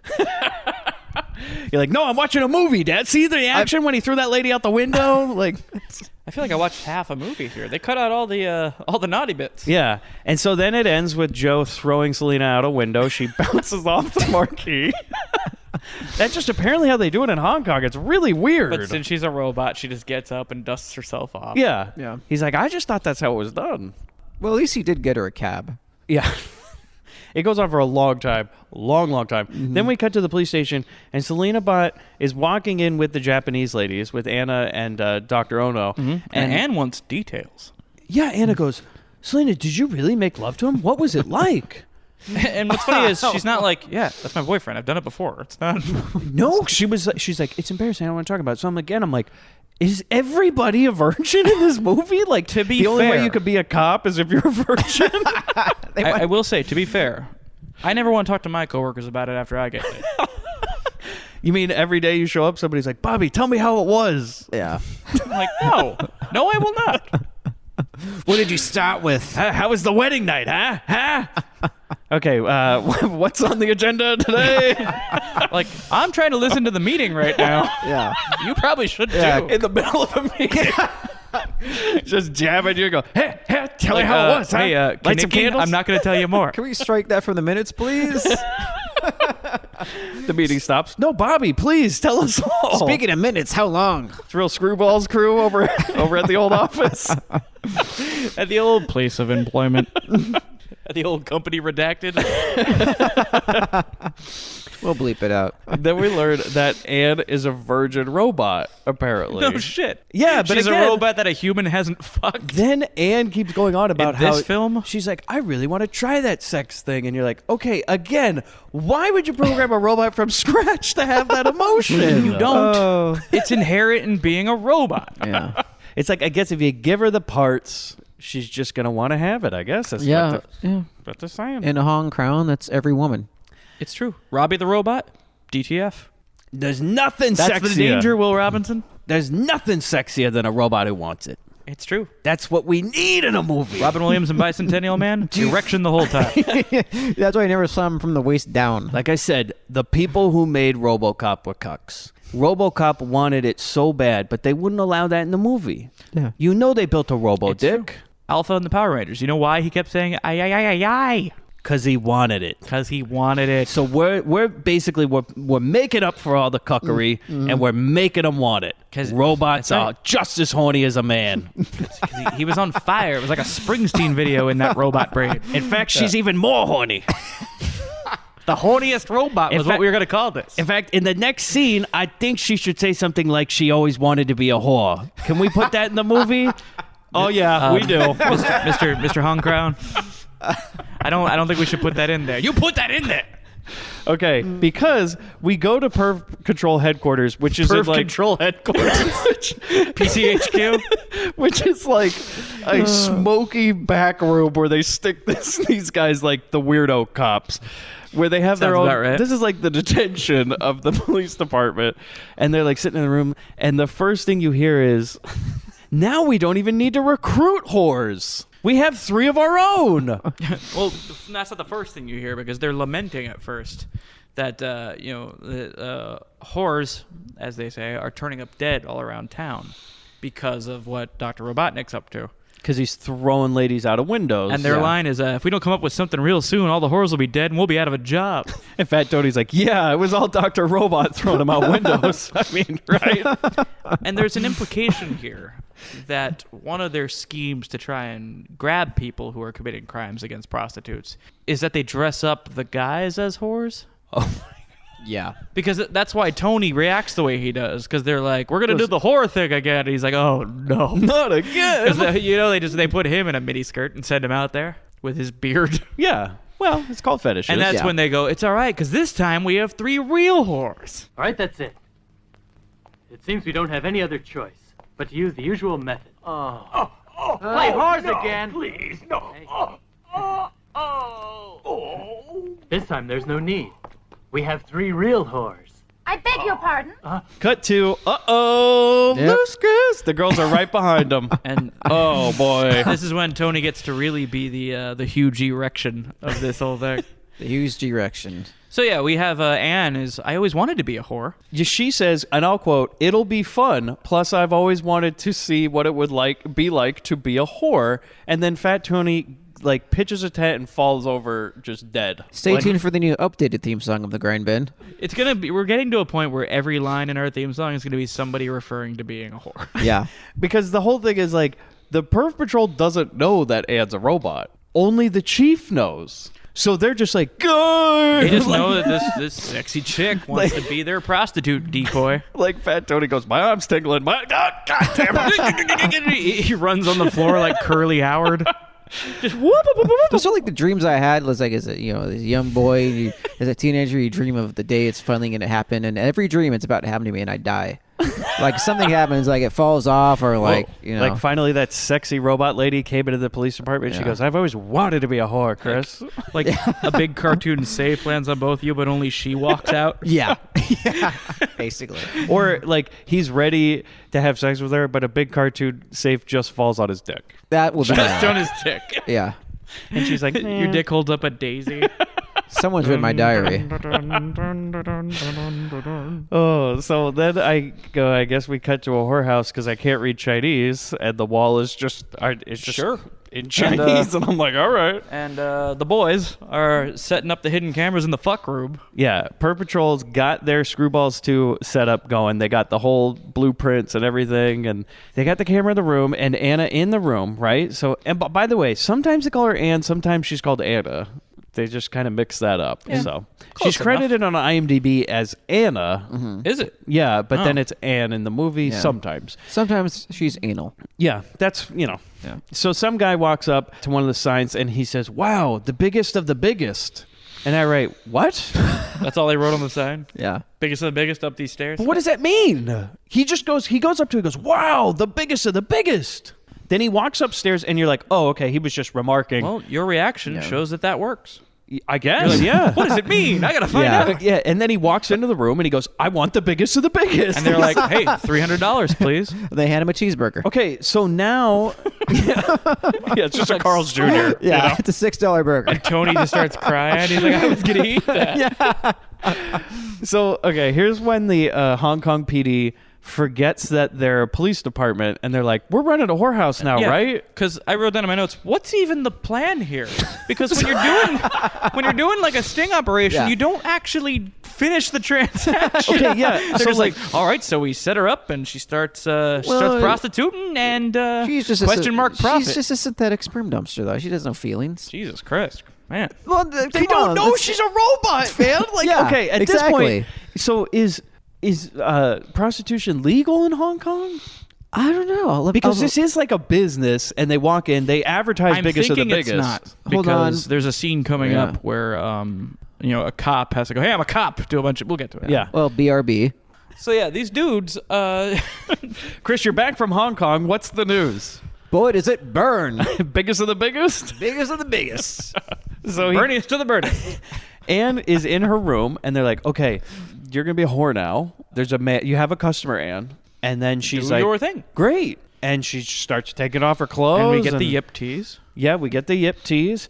And then the guys are just, the Perf Patrol's just watching on the camera. Apparently, we're just having a bachelor party here. We're just Okay, here's the thing. Bachelor party where we all watch people have sex via camera. Yes. I have a story. Oh, yes, please. I what was it? When I was in my late teens, I was in a band, and we got hired to play somebody's New Year's Eve party. Cool. In their garage. Like, they were throwing a house party. Like, what if we get a live band? It was Fuck, bad. yeah, And so it is, yeah. the drunk host of said party had full control over what we play. And because he was completely fit-shaced, he insisted that we played this Rage Against the Machine song over and over and over and over again. And so we played the same Rage Against the Machine song like 9 times in a row. For hours and hours on end. Yeah. And I'm repeating, I won't do what you tell me. As I'm doing what he tells me. And eventually we were like, let's just get out of here. Like, we don't even care about getting paid. Oh, my God. So we bailed early from this party because ain't none of us going to end up in a broom closet with anybody at this party. We're just the hired performers that nobody cares about. Right. And so we're like, hey, we're going to get out of here. And the host verbatim says, rock out with your cock out, Mr. Band. And so we just grabbed our shit and we went back down the street to my friend's house and spent the rest of New Year's Eve watching stolen porn. You know when you fuck with the cable box and the TV and you watch like Scrambled Spice Channel. And I shouldn't even be telling this story. And so it was just 4 teenage dudes sitting around disappointed watching scrambled porn on New Year's. I think I saw a boob. And I remembered this watching the HKPD all huddled around the television. As they elbow into each other's stomach. Frustrated and sad. Yeah. Fat Tony's alone in the room at first, and you hear zip. I mean, you don't really hear it, but he's like sitting there alone, all happy. And then the other guys are on the radio, and you're like, okay, they're going to go in for a sting. He gets on the radio and goes, she took her shirt off. And they go, oh my God. And they run up the stairs. It's a Scooby-Doo run. To the room to watch the TV. Yeah. Not to stop the action from going on. They all watch Yip finish the deed. Yep. Yeah. And then the guy walks out, and you think like, okay, well, I guess at this point they're going to arrest the guy. He comes out, and Joe goes, did you have a good time? And he goes, yeah. In fact, I want to go for another run. And he gives him another $300 and goes back in the room. Yeah, he's got an impressive reboot time, though. And it's like, so again, what are we doing? Yeah, that refractory period is something. Well, splendid. What you didn't know is he was also a robot. Biggest of the biggest. Oh, man. So he was testing that. And so Tony is getting real worked up by all this. So bad that he gets a fucking nosebleed. Yes, he says something like, if I get too horny, I get a nosebleed. I swear it's never happened before. Thanks for sharing, Tony. The boys don't need to hear this. He's like, my dick is so hard, my nose is bleeding. That blood's got to come out of somewhere. Like, my penis has pulled cartilage from my nose. I could just see the script meeting when they're like, excuse me, Hong Kong Crown, Mr. Hong Kong Crown. There's this part where they're trying to run a whorehouse to bust somebody, or is it? Because they don't stop the guy from having sex with her. What? What do you mean? Well, like, what's the plan? Why are the cops here? Why do they have Yip in a room having sex with strange men for money? Like, isn't that... I don't see a problem with this. It's biggest of the biggest. Let me ask you something. Do we get a Yip tease? Yeah. We get a Yip tease. Then keep it in. You've seen her contract. We get 1 Yip tease. We're using it well, okay? Yeah. People, they come to the movies to see the Yip tease. You can't cut it out. And I got to ask again. What is even the plan here? Nobody cares, goddammit. Nobody cares. You have to stop worrying about people wondering why they're running a whorehouse and just enjoying the whorehouse part of the whorehouse. You know, Bobby, you can't have a whorehouse without the whore, right? Then it's just a house. Then it's just a house. And everybody's got that. So then they're like, oh, fuck, are we working here? And then they go, no, because then another John shows up. Oh, yeah, Tony had to exit real quick. Tony makes a quick exit. Yeah, because he's got that nosebleed. And they're like, what the fuck? Yeah. And then one of the guys says, hey, let him go. Maybe he wants to jerk off. Yeah, he's got to release that blood from somewhere. This is the HKPD. Let's not lose sight of the fact that these are the cops. And in walks a new John. Yeah.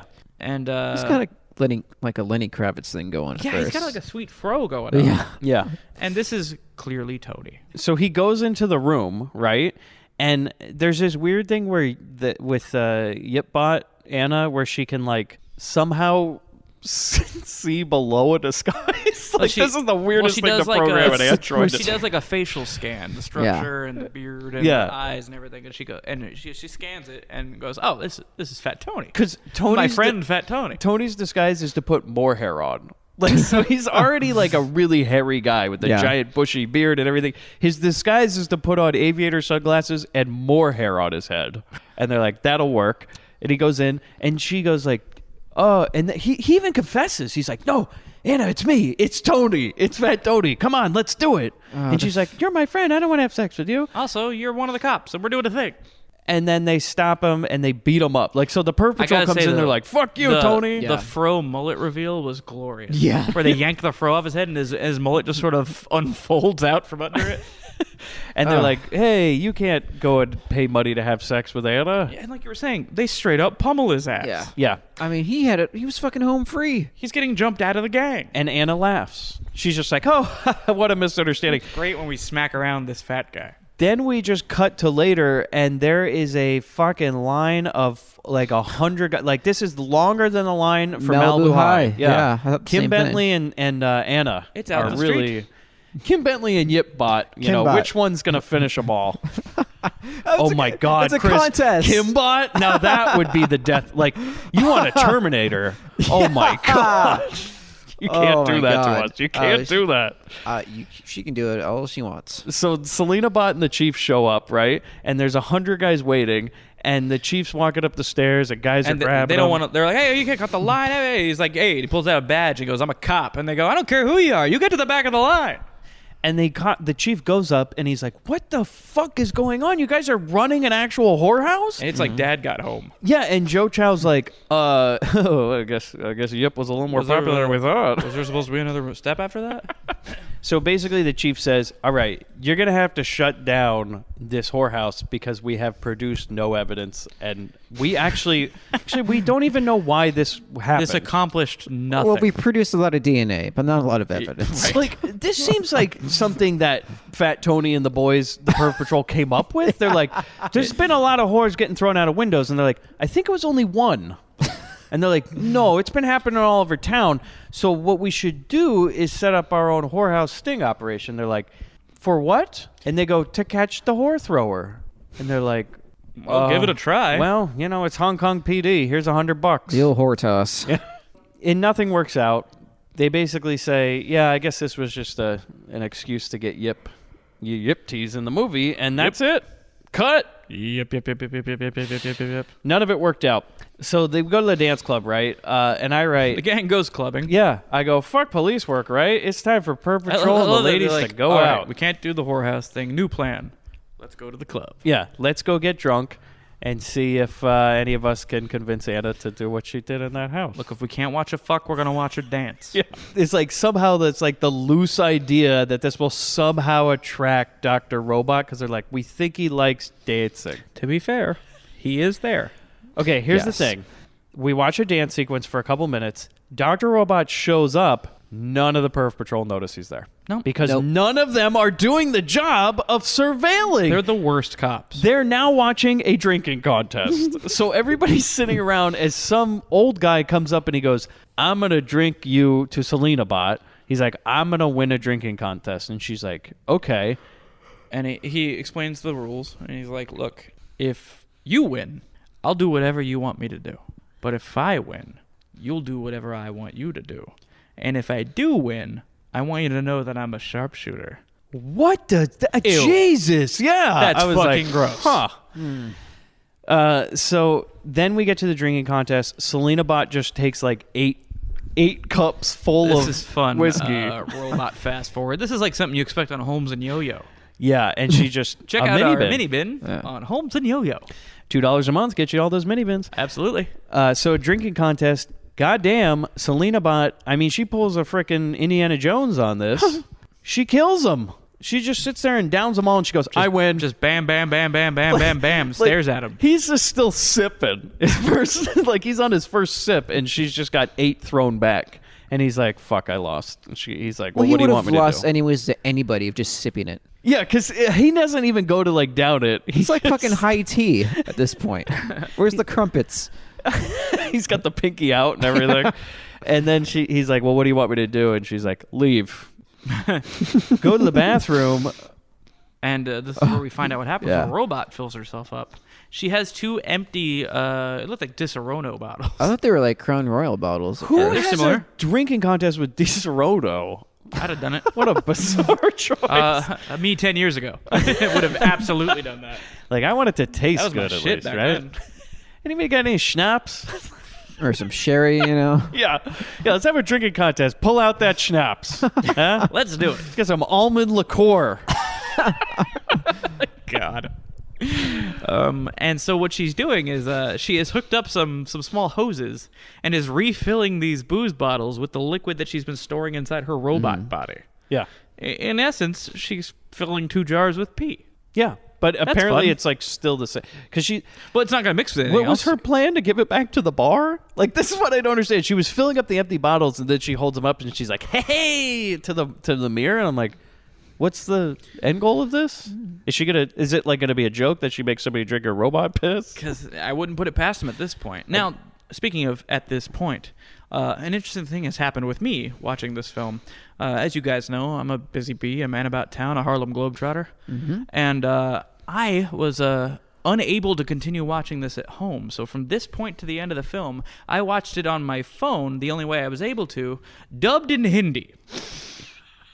So you didn't hear the American audio track, the U.S. audio From track. this point on, I've watched what was happening on the screen. It's a Hong Kong action movie. I still pretty much have been able to follow the Yeah. storyline. Oh, yeah. But I have no fucking idea what anybody says to each other. So you guys are going to have to... I think that makes it even better. Yeah, because we'll find out who had the some- better viewing experience Yeah. now. Because I'm just watching the moving pictures with someone speaking Hindi over that. There's some shit I'm going to explain to you that is pretty crazy. Like, did you get this old lady come into the bathroom? Did you hear what she said to her? Yeah, but she said it in Hindi. She says, "You're such a pretty girl. Too bad about your kidneys." Oh, dear. And I write, "What?" Like, that is not how it works. No. Maybe if she said like liver or something, or But just like the idea that a regular person could just drain their kidneys of alcohol back into the bottle. Yikes. Yeah. So then Dr. Robot comes in out of a stall and fights Selena Bot. The fight spills into the club. Dr. Robot kicks some ass. He's just...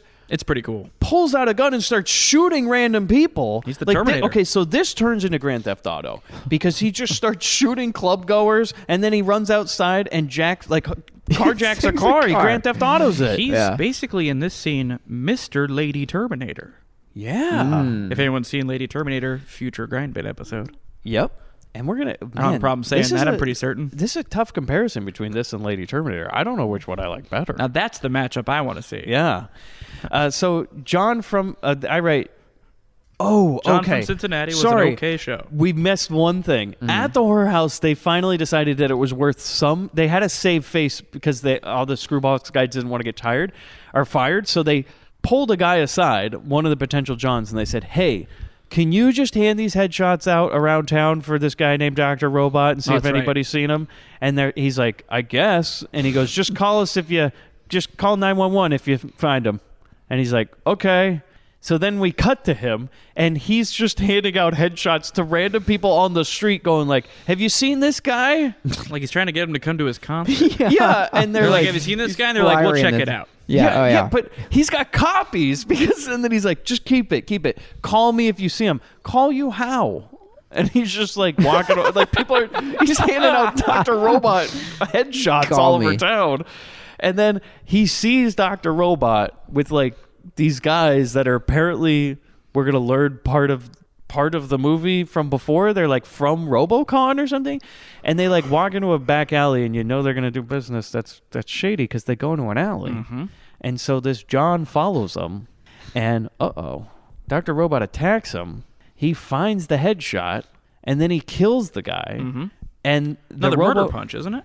Yeah. And the RoboCon guys are like, "Why'd you have to kill him?" Like, oh man, we came to Hong Kong. We didn't want like blood on our hands. I mean, I know this place is fucking crazy, but come on. And he's something like, he says, "I don't want anyone to know our secret." And I go, "Apparently not even the audience. Because I don't know what the secret is." Good job keeping the secret. Next scene, we go to the morgue. The ladies and Joe Chow are here. And I write, this next part, incredible. Yeah. Now, Bobby, I cannot imagine hearing what was going on. Like, why they would pull a man's eyeballs out. I was pretty confused. Not going to lie. They have the John, so the dead guy, on the table, and Dr. Ono goes, "Excuse me, Mr. Morgue Man, can you pull out his eyeballs?" Just like randomly, like... Yeah. And Joe Chow's like, "What?" Yeah. She goes, "Yeah, if I get a man's eyeballs...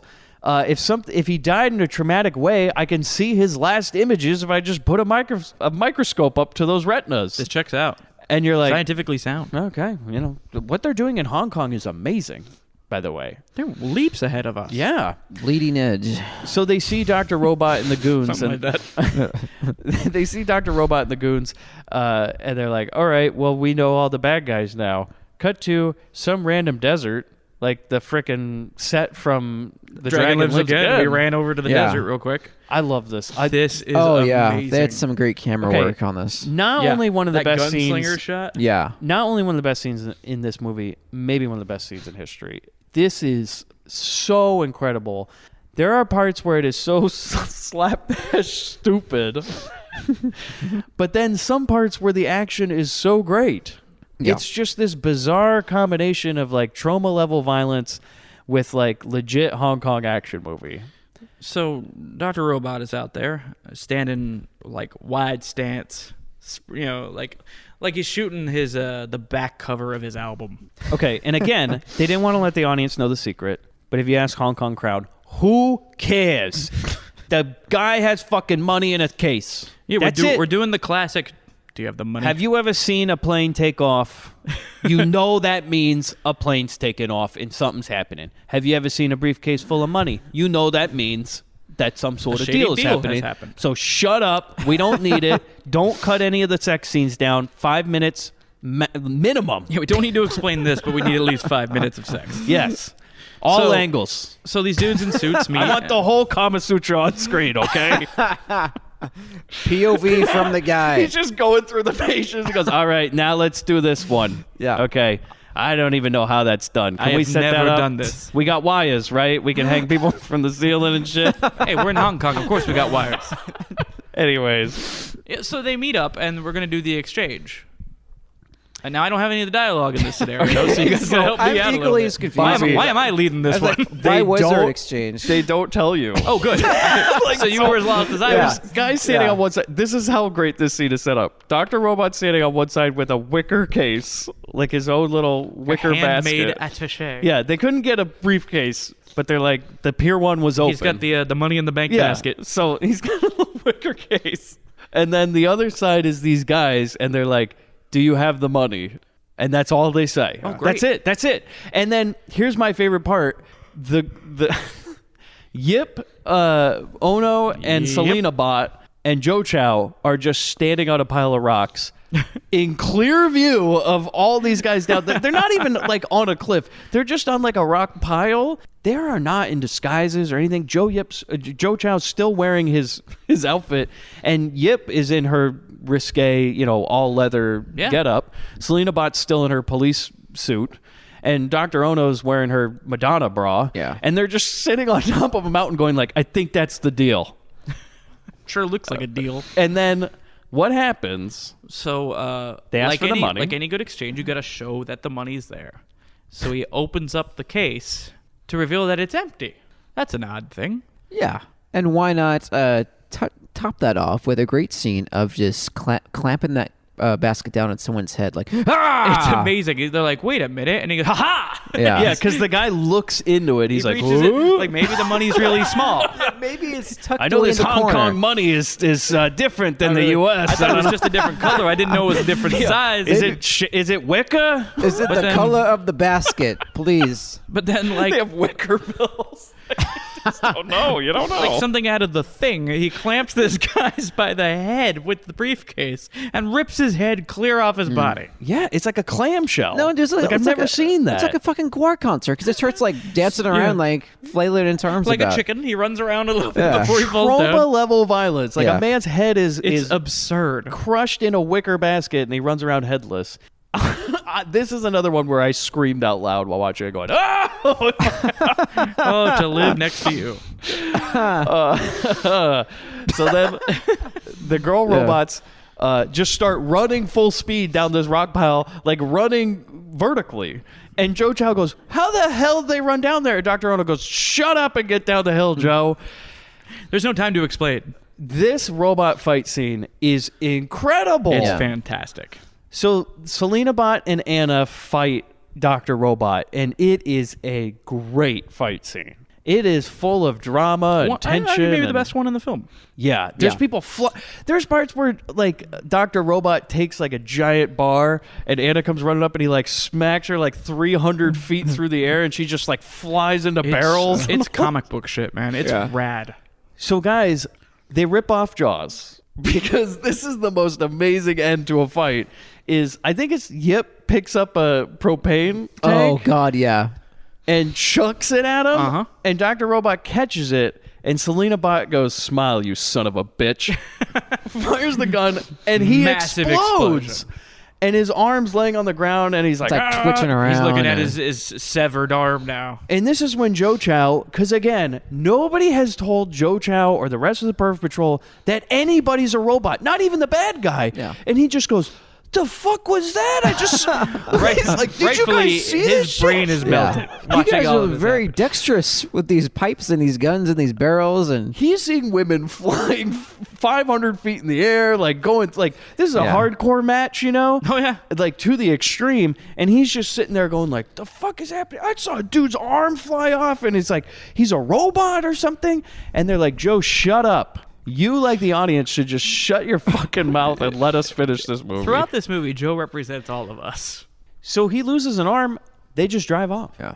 They don't even get him. They're just like, we won. Don't make sure. Don't blow him up again. They drive off and they go like, "Fuck, we were supposed to keep that guy, weren't we? Well, God damn it, our whole plan Bear was in to mind, this is the same team that enacted the whorehouse plan. They got a real problem with step 3 of every plan. Yeah. because they had it right there. Yeah, they ran out of He's chalkboard space. incapacitated. He didn't get away and start firing a gun at him or anything. It's like He in just, slasher movies where they don't finish the job once they've knocked the killer down. Always. But this is never this is like fails. It's like, even oh, now I'm going to lift up Jason's mask. No. this is Lift it up after his head's off his body. Yeah. almost worse than that. Like it's almost worse because you have him down there. He's just got his arm blown off, and they're like, "Let's get out of here." Done. Perfect. And then you feel like they cut that scene in the car where they're like, "Wait, what were we? Oh, fuck!" Yeah. This is why they put me on Perv Patrol. Man, the chief's gonna be pissed. Like I wanted like a I real. was already on thin ice with the guy. Like that's what we needed in this movie was like a real, Bronson level chief, like a guy who's just like, "What the fuck? You blew his arm off and you left him God. there." So then we go back to this Maybe that lab. Triceratops from the Dinosaurs sitcom. Yeah. Joe Chow. So we go back to this lab, the Dr. Oto's lab, and Joe Chow's like, "Okay, I think I saw a robot back there." And they go, "Joe, we got a little surprise for you. We're all robots." And Selena Bot's like, "Yeah, sorry. Me and Ann, we're both robots." And we got, like, they show... Sorry, it didn't count. I'm a robot. You're still a virgin. Yeah. Sorry, dude. Yeah, it's like, do you kind of real doll losing your virginity? I don't think so. Judges? No. No, they're all shaking their heads.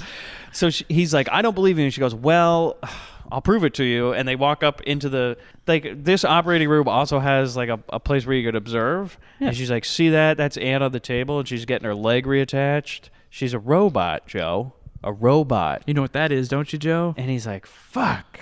And then she's like, "I'm also a robot. Your whole mind's blown. Again, you're a virgin still. Sorry, Joe."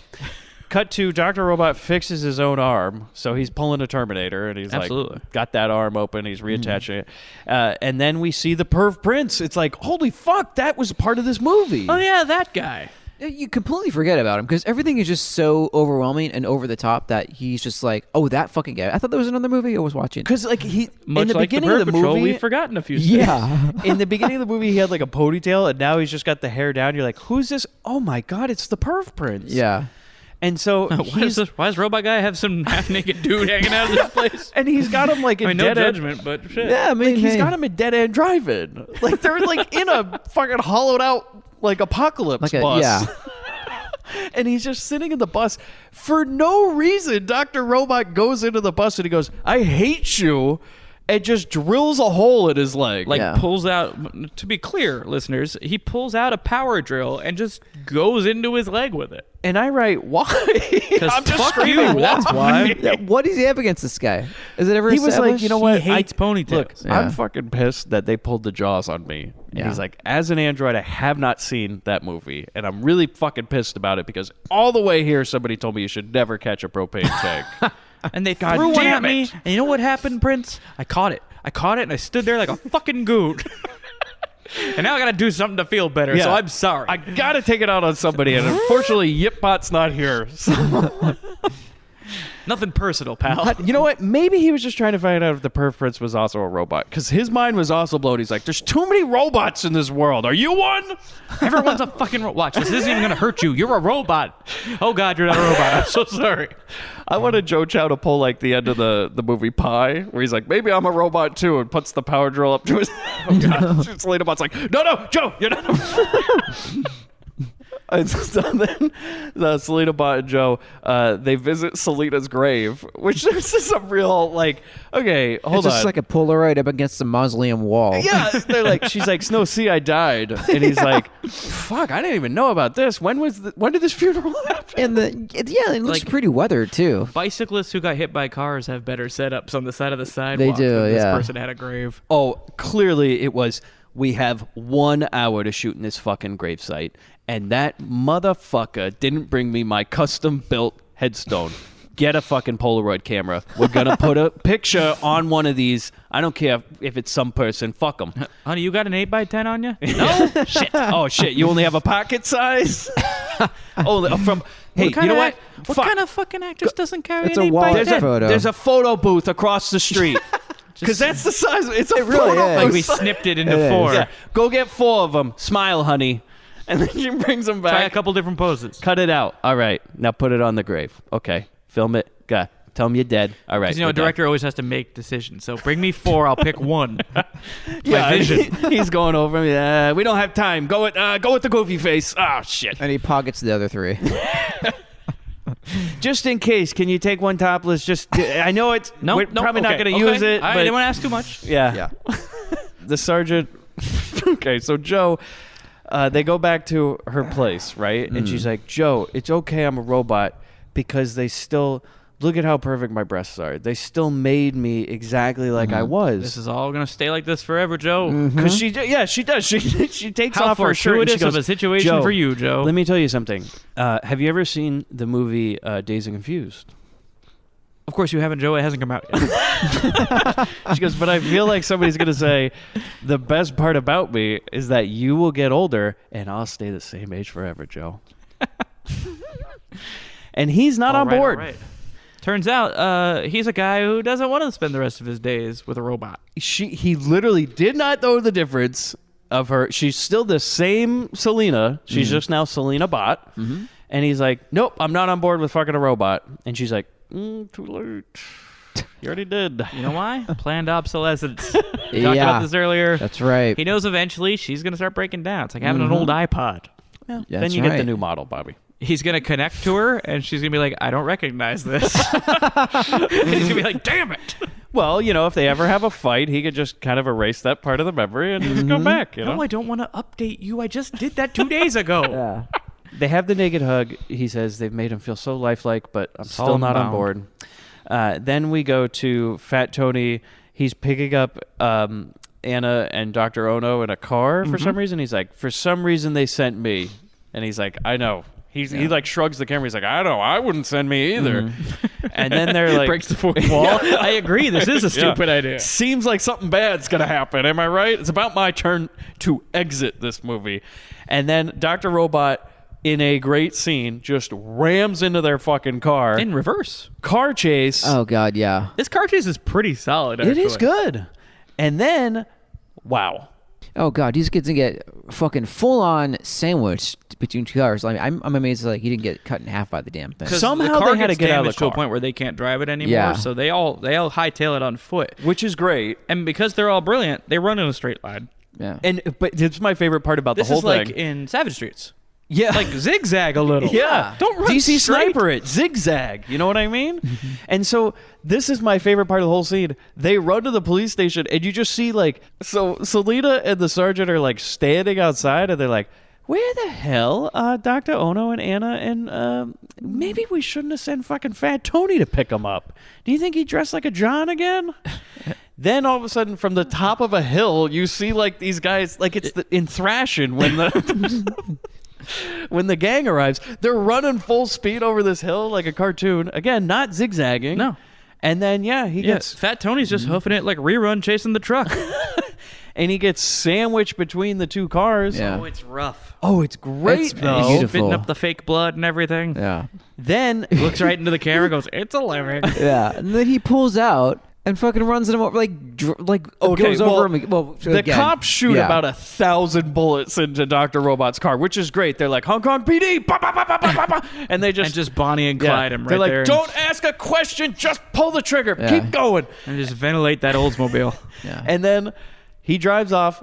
And yeah, as man And was saying, like literally, like I'm amazed, like he didn't get caught in the undercarriage and they drag him away, but he gets like ran over like twice. yeah, That would've they been got hilarious. A fat dummy in the road that he If- just over. If Fat Tony got caught in the undercarriage and he gets up the hill and he's like, you see Dr. Robot just pulling the body out.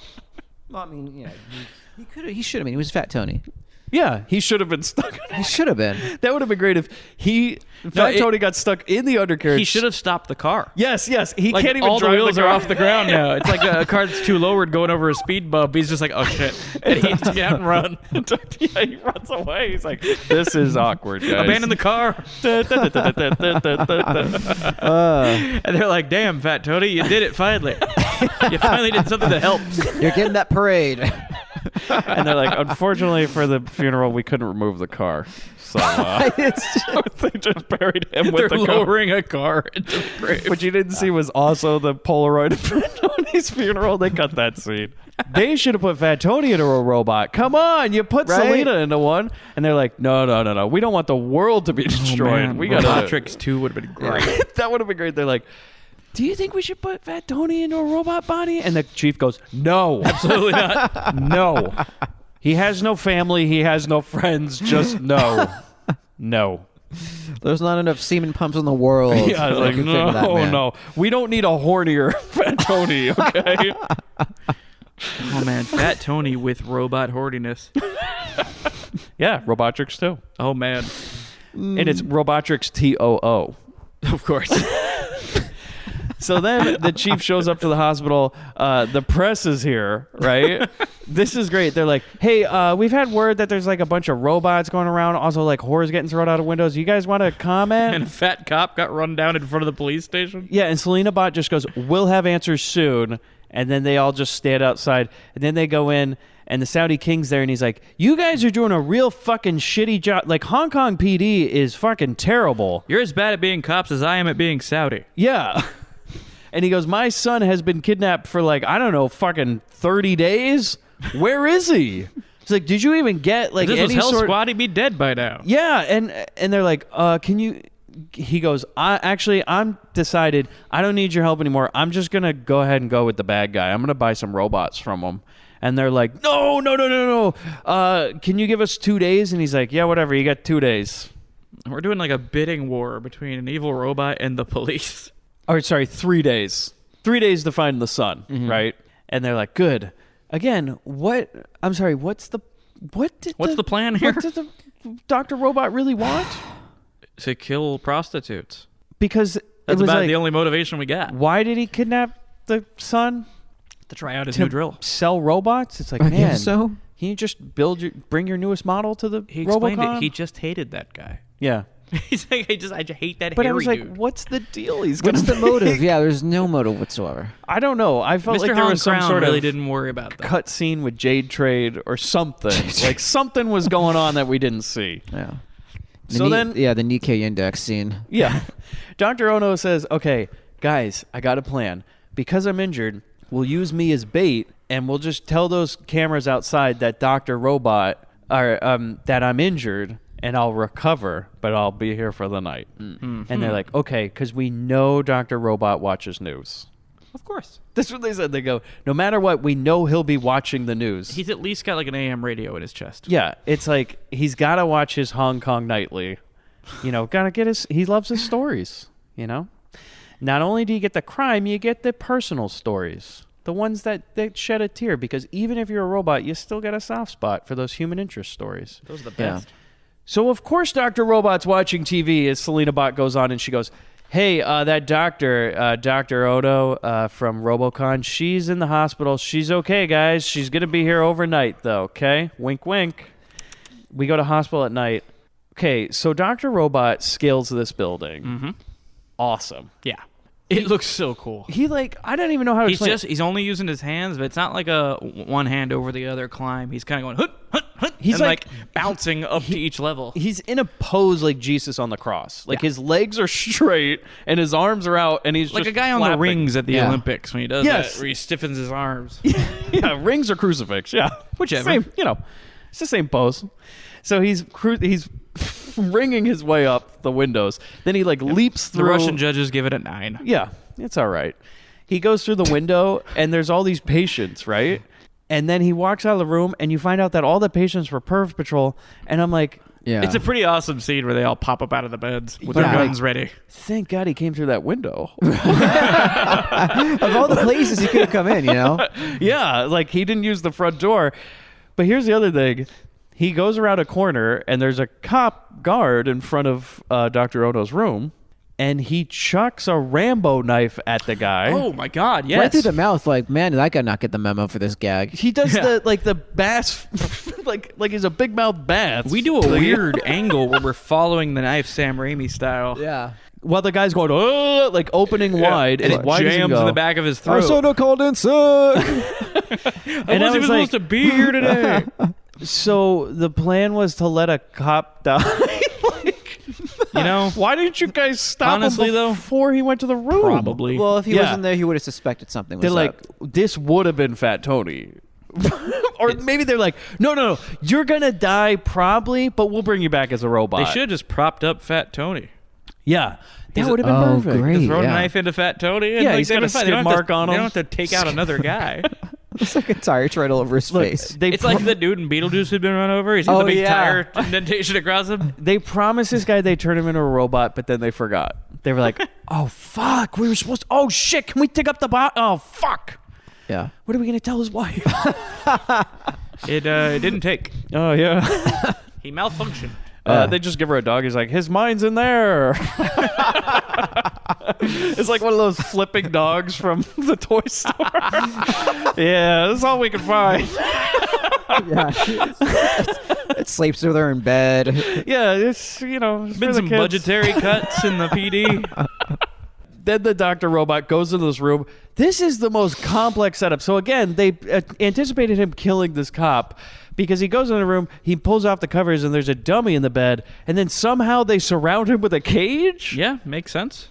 They all push upon him. Well, it's covered in sheets at first, so it's just these weird curtains that they put around him. And you're blinded. Yeah, because it's like, how is that gonna? Well, I'm sorry. Can you just curtains? push it down? But he's like, no. Your hands can't hit what your eyes can't see. Then.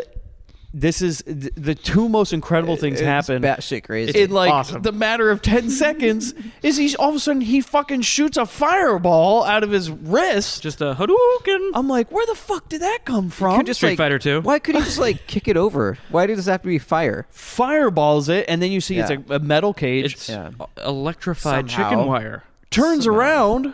And punches a hole through the wall. It's he fucking pulls a Shining through this wall. He's fucking punching it with his hand. He's shoulder charging it, and after a couple shots, he just Kool-Aid bands on out of there. Yeah.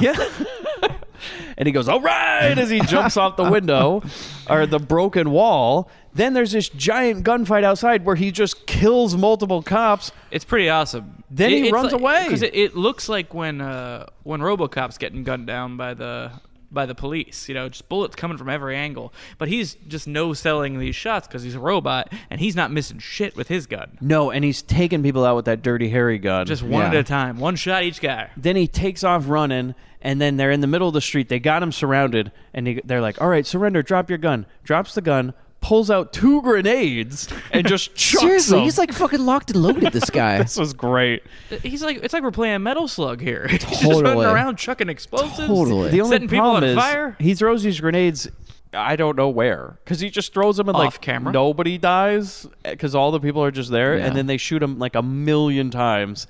He falls over. We go to the lab. They've removed Dr. Robot's head, and they have it reanimator style on a tray. Yeah. It's pretty great though, because they don't have the technology to really fake it well, so it's clearly just an actor kneeling under a table.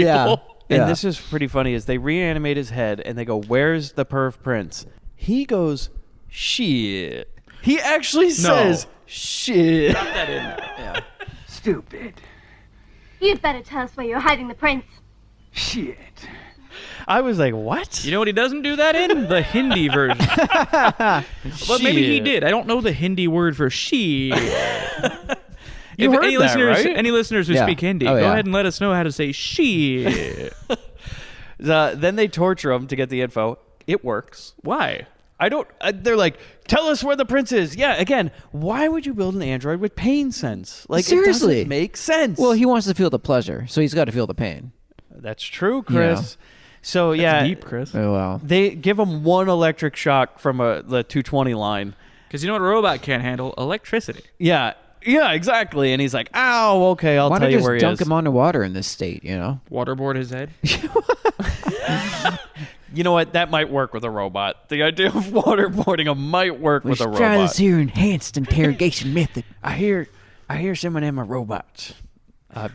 Mr. President, I don't think that's true. We're going to find out. I saw this movie. If he starts shorting out underneath the towel. Do we have a yip bot? Yep. You just see in the war room, he goes, look, I heard in Hong Kong that they got these yip bots. Oh no, he watched Robotrix again. It's on Air Force He was One. watching. That's his God Air damn Force it, he One was movie. watching on the plane. Yeah. Do we got that technology yet where we can?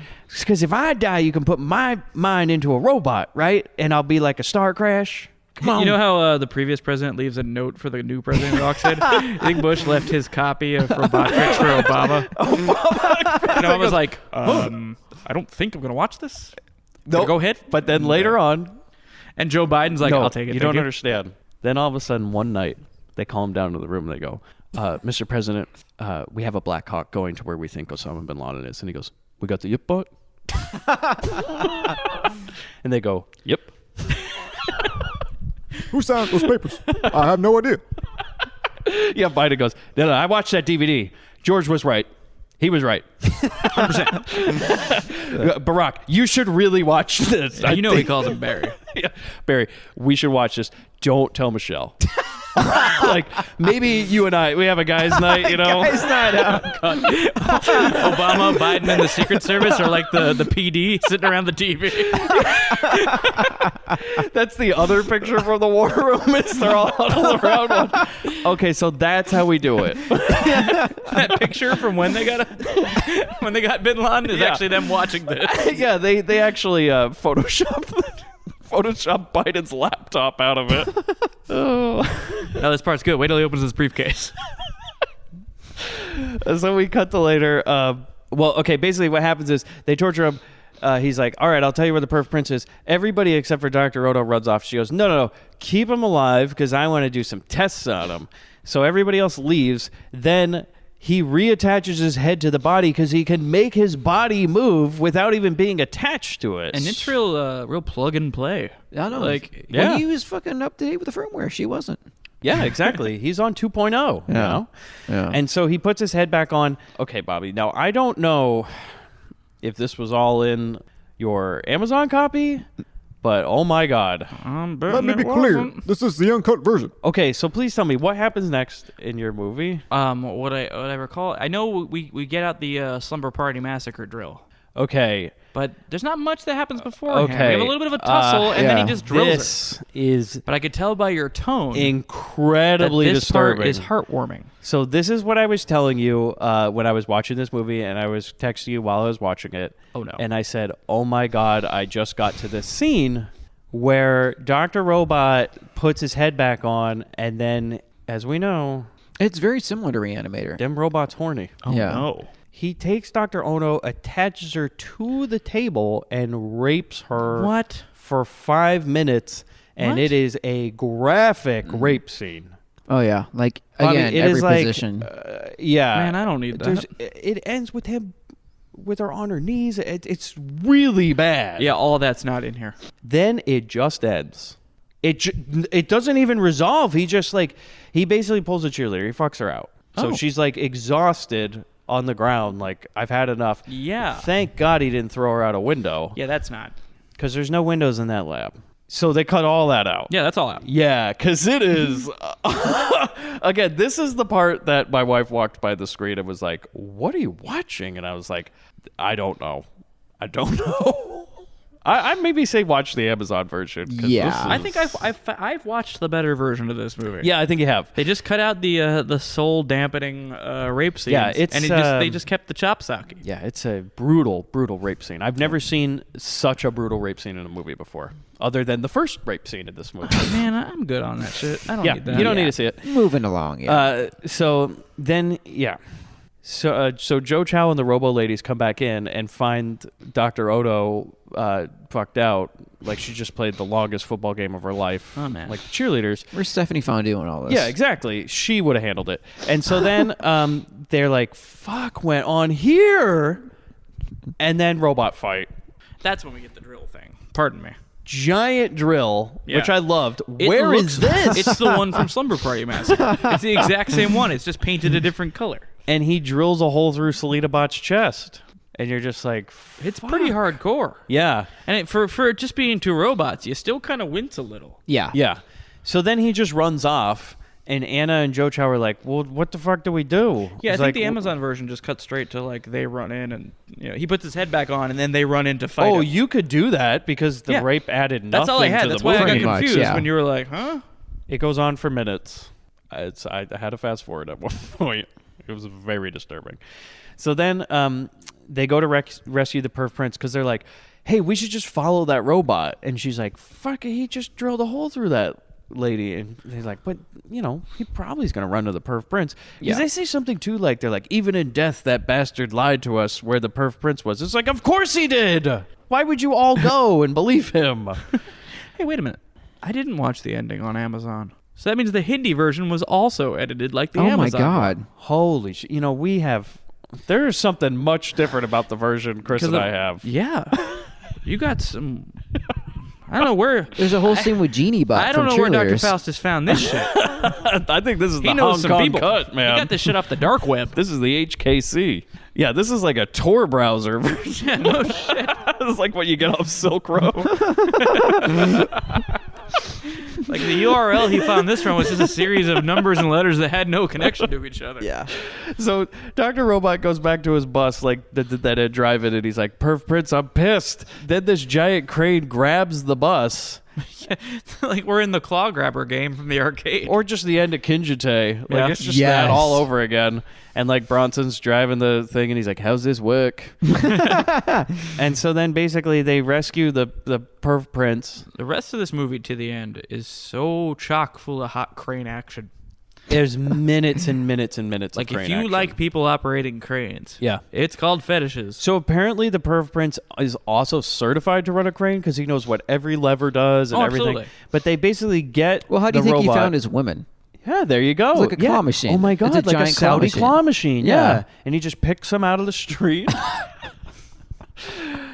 So basically what happens is that they get Dr. Robot onto a big magnet because, Robots. the and only thing magnets. the only thing that robots hate more than another robot is a magnet. And in order to trap him, they get him covered in, I guess that's supposed to be metal shavings. Which they don't need because It- he's already a metal But speaking of person. arcades, these metal shavings just look like skee ball tickets.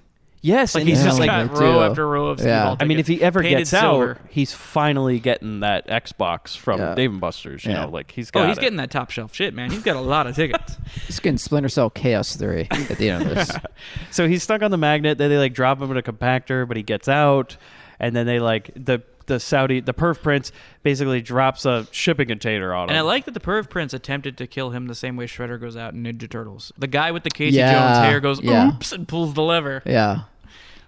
And yeah, so they drop a cartoon safe on his dick. Yep. And he's dead. And then they we oh, well, hold on. There is one part. Oh my god, I forgot it. And you watch this in Hindi. But there is a part. Now, and you remember, guys, let's flash back to about an hour ago. We're in a restaurant. Oh, We yes. hear a random story about a fear of heights. Flashback to now. Boop, boop, boop, boop, boop, boop, boop. Anna's standing there with Joe Chow, and she's like, he is stuck. Because their aim is so shitty with this magnet as they're going to bring him back over to drop him into the trash compactor that it gets caught on a second crane.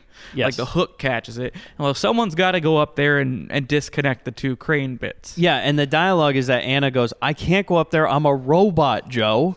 Because he goes, That is why some don't horse rinse. He goes, why don't you go up there and get it? You're the fucking robot If you lady. fall, you'll be fine. Yeah. She goes, Joe, I'm a robot, and as you can see with the other robot, I'll get stuck to the fucking magnet. So you got to go up there. And he goes, but I'm afraid of heights. And she's like, I don't care. Good point, Joe. Let's all just go home. He's almost like, can we send the prince up? Because, I mean, come on. Come on, Joe. It's make your mama proud time. Get up there. And the prince is like, ow, my leg that got drilled. Oh, did I mention I got a leg injury? Oh, also, I'm a robot, too. Everyone on the PD would have been like that. That Joe Chow goes, actually, I'm also a robot, so I can't climb up there. And they're like, well, We're I guess all robots. Guess we're at a stalemate. Guess we're just going to be here all night then. Looking I at their don't watches. think. I think if he's on the magnet, it'll be fine. Don't like a magnet erase a computer. That's a good point. Yeah. So yeah, He's up there on the magnet going, why aren't I horny? So then, yeah, the movie ends with basically them outside the police station, and like Joe Chow is there with Dr. Ono and Anna and the sergeant, and they're all getting in a car together. That part, I don't understand. The sergeant's like, I'll be back later. And he's like, okay, I don't know what's happening. And he's like, get back to work, Joe. And then Selena bot runs up, who we thought was dead, and she's screaming, and she's just screaming about, how come you left me in the hotel room? Blah, blah, blah. We cut to the car, and Anna and Dr. Ono are talking, and the sergeant's like, oh, you brought back Selena bot. And they're like, yeah, but we erased all her memory of what happened. So we rebooted her to her original robot state just before she got killed. So she doesn't know anything about Dr. Robot or anything that happened after she died. Wow. And he was like, you can do that? And she goes, oh, yeah, it's easy. Just save it on the computer. And then she goes, but Selena Bot doesn't know she's a robot. And they go, that's okay. Joe can explain it to her. She's going to find out. Well, yeah, they go, Joe will explain it to her. And then they just drive off, and it goes, with that awesome music that played in the beginning. And Robotrix. What's the part where she's yelling at him? She's just screaming. She's like, you left me in the hotel. Why'd you leave me there? All right. Because she just got out of the hotel dying. Like, she didn't know she died. She was just like, ah. That makes sense. Yeah. It's a really weird, bizarre ending. Yeah. And they go, Robotrix. Recommendations? Be wary with the uncut version. Just watch it on Amazon. Yeah. Just Honestly, watch it on Amazon. Yeah, if we're talking the Amazon one that cut out all the horrifying Has all rape. the rape scenes cut out of it. Cut out. Man. I mean, 'Cause I kept telling you, I'm like, if there's they a cut lot the of- first rape, they probably cut the second one too. Yeah, but you're missing out on that amazing off the marquee body shot for splattering. It's tough. I don't really want to sit through the other parts though. Yeah. So. Look, if you can handle it, like, go ahead and watch the uncut version just for the scene when the lady gets thrown out the window, because that is Grindbin gold. Yeah. But this movie is bonkers. I think it ranks top. You know, it's way up there on the list of like the craziest, funnest ones that we've watched. This might be one of my favorite Grindbin movies. I mean, this is a 1,000,000% recommend for me. Dr. Faustus, thank you so much. Yes, and I hadn't even heard of this film prior to. I don't know anybody that does. Yeah, this is a real, as you said, a hidden gem. I mean, you've never stumble upon these. You know what I mean? Like it seems like every bad movie has been tapped in one way or another. Like somebody knows about it. There's a community about it.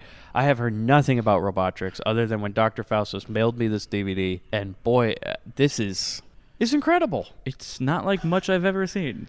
I'm definitely going to watch more Hong Kong movies. Oh, for sure. Yeah. And we'll definitely cover other ones. I'm certain Ricky O is going to come down the pike at some point. Probably. Yeah. But this movie... So you guys agree? Yeah. It's incredible. must-see. Yeah, I'm buying a shirt.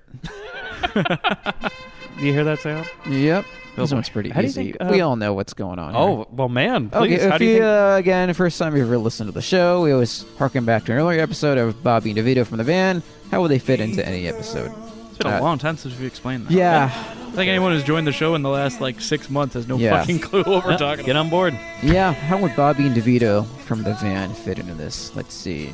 Two horny serial deviants. Gee, I wonder how the fuck would they fit into this? Gee, this is so fucking hard. Let's see. I'd say they would gas themselves in the straight arrow to death. and they would. Before that, they would hook themselves up to be recreative and transfer their consciousness to another one. And they would somehow just literally find their way back to that whorehouse, that sting operation, over and over again, load up on cash, and they would just be forever horny. They would just fuck themselves over and over and over again. So, I think, as you recall, Fat Tony ran out with his nosebleed and came back in a disguise. Well, he had to have gotten that disguise somewhere. I think he ran around to the back of the building where a van was waiting in an alleyway, next to a sign that said, "Do not serve these gentlemen," wherever the two of them were busy devising disguises for themselves, trying to make themselves appear as Chinese men to blend in with the rest of the line. Anyway, you gotta help me, guys. Do you have anything else in here? And they're like, well, we got an afro wig from the last time we disguised ourselves as black guys. Did a soul man. They pulled a soul man. They're like, well, put this That's why we're in this country now. Because you guys can't tell me they don't know Fat Tony. Yeah. Oh, yeah. Mine are a little bit different. Here are our robots, and you hear da-da-da-da-da-da, and the straight arrow just pulls in, and Bobby DeVito come out, and they do their thing, are you into studs, everything. What happened, though, was there was like this bizarre string of crimes with ladies being saying they were hit on next to pinball machines, and lots of joints were being passed around and everything, and they said, we all need to make a pact, okay? We can never make robots horny again. Okay? We're making this official in RoboCon 79. Right, guys? We're doing it right. We will never make a robot horny again. Cut to 1991. What have we learned, people? There's just some guy standing in the back of the room going, didn't you learn? Because what happened was those robots broke free. And they moved to Malibu. Oh, Okay. at the ran a car wash. Yeah. Yep, because DeVito was like, actually DeVito was at RoboCon, and he was like, I need to hire workers for my car wash, but I don't want to pay people, and I'd like free, I can't have slaves, because it's 1979, unfortunately, but I'd like to be able to have a young boy that could work for me, and they go, sir, we got just the guy. The only downside is he likes to smoke weed and he's horny all the time. I'll deal with it. And to top it all off, he's ginger. Yeah. Yeah, so I think Bobby was showcased at RoboCon. Okay. Cool. That was very complicated. It was. Yeah. We took the scenic route on that one. That was a total Saudi prince all over again. Yep, sorry. Yeah. So, thanks again for joining us on another episode of the Grindbin. Thank you, Dr. Faustus. Yes, thank you, Dr. Faustus. Dr. Faustus for not Dr. Fisting us. This, you can find us, grindhousefilm.com. You can email me at grindbin@gmail.com. We're on Twitter, Facebook. Absolutely. If you'd like to get involved in choosing the films that we cover, go ahead and mosey on over to our Patreon. Yeah. You can join for as little as $2 a month and hear our extra bonus episodes, our mini bins, as well as vote on movies that are coming up and pick movies if you get a tier high enough. Bobby, start the pin bot. 我一般的注水，正靠我嘴邊攏。我已着迷，我已失去方向，甘心給你俘虜，受你控制，做你嘅機械人，做個機械人，伺候你一生。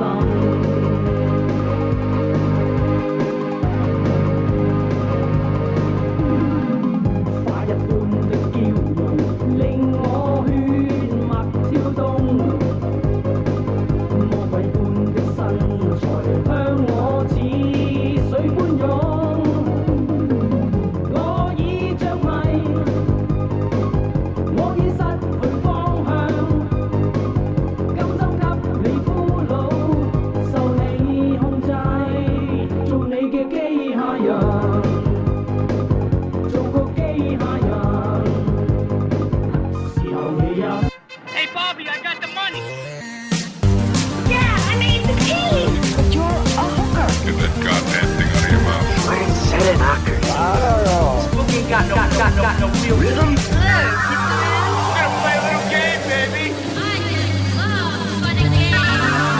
Get a little girl all hot and horny. This is Los Angeles. How the hell would women live? I'm horny. And maybe Daddy would have had to kill himself because he couldn't get it up anymore. What a shame. Come on, just step on the gas before we get green. And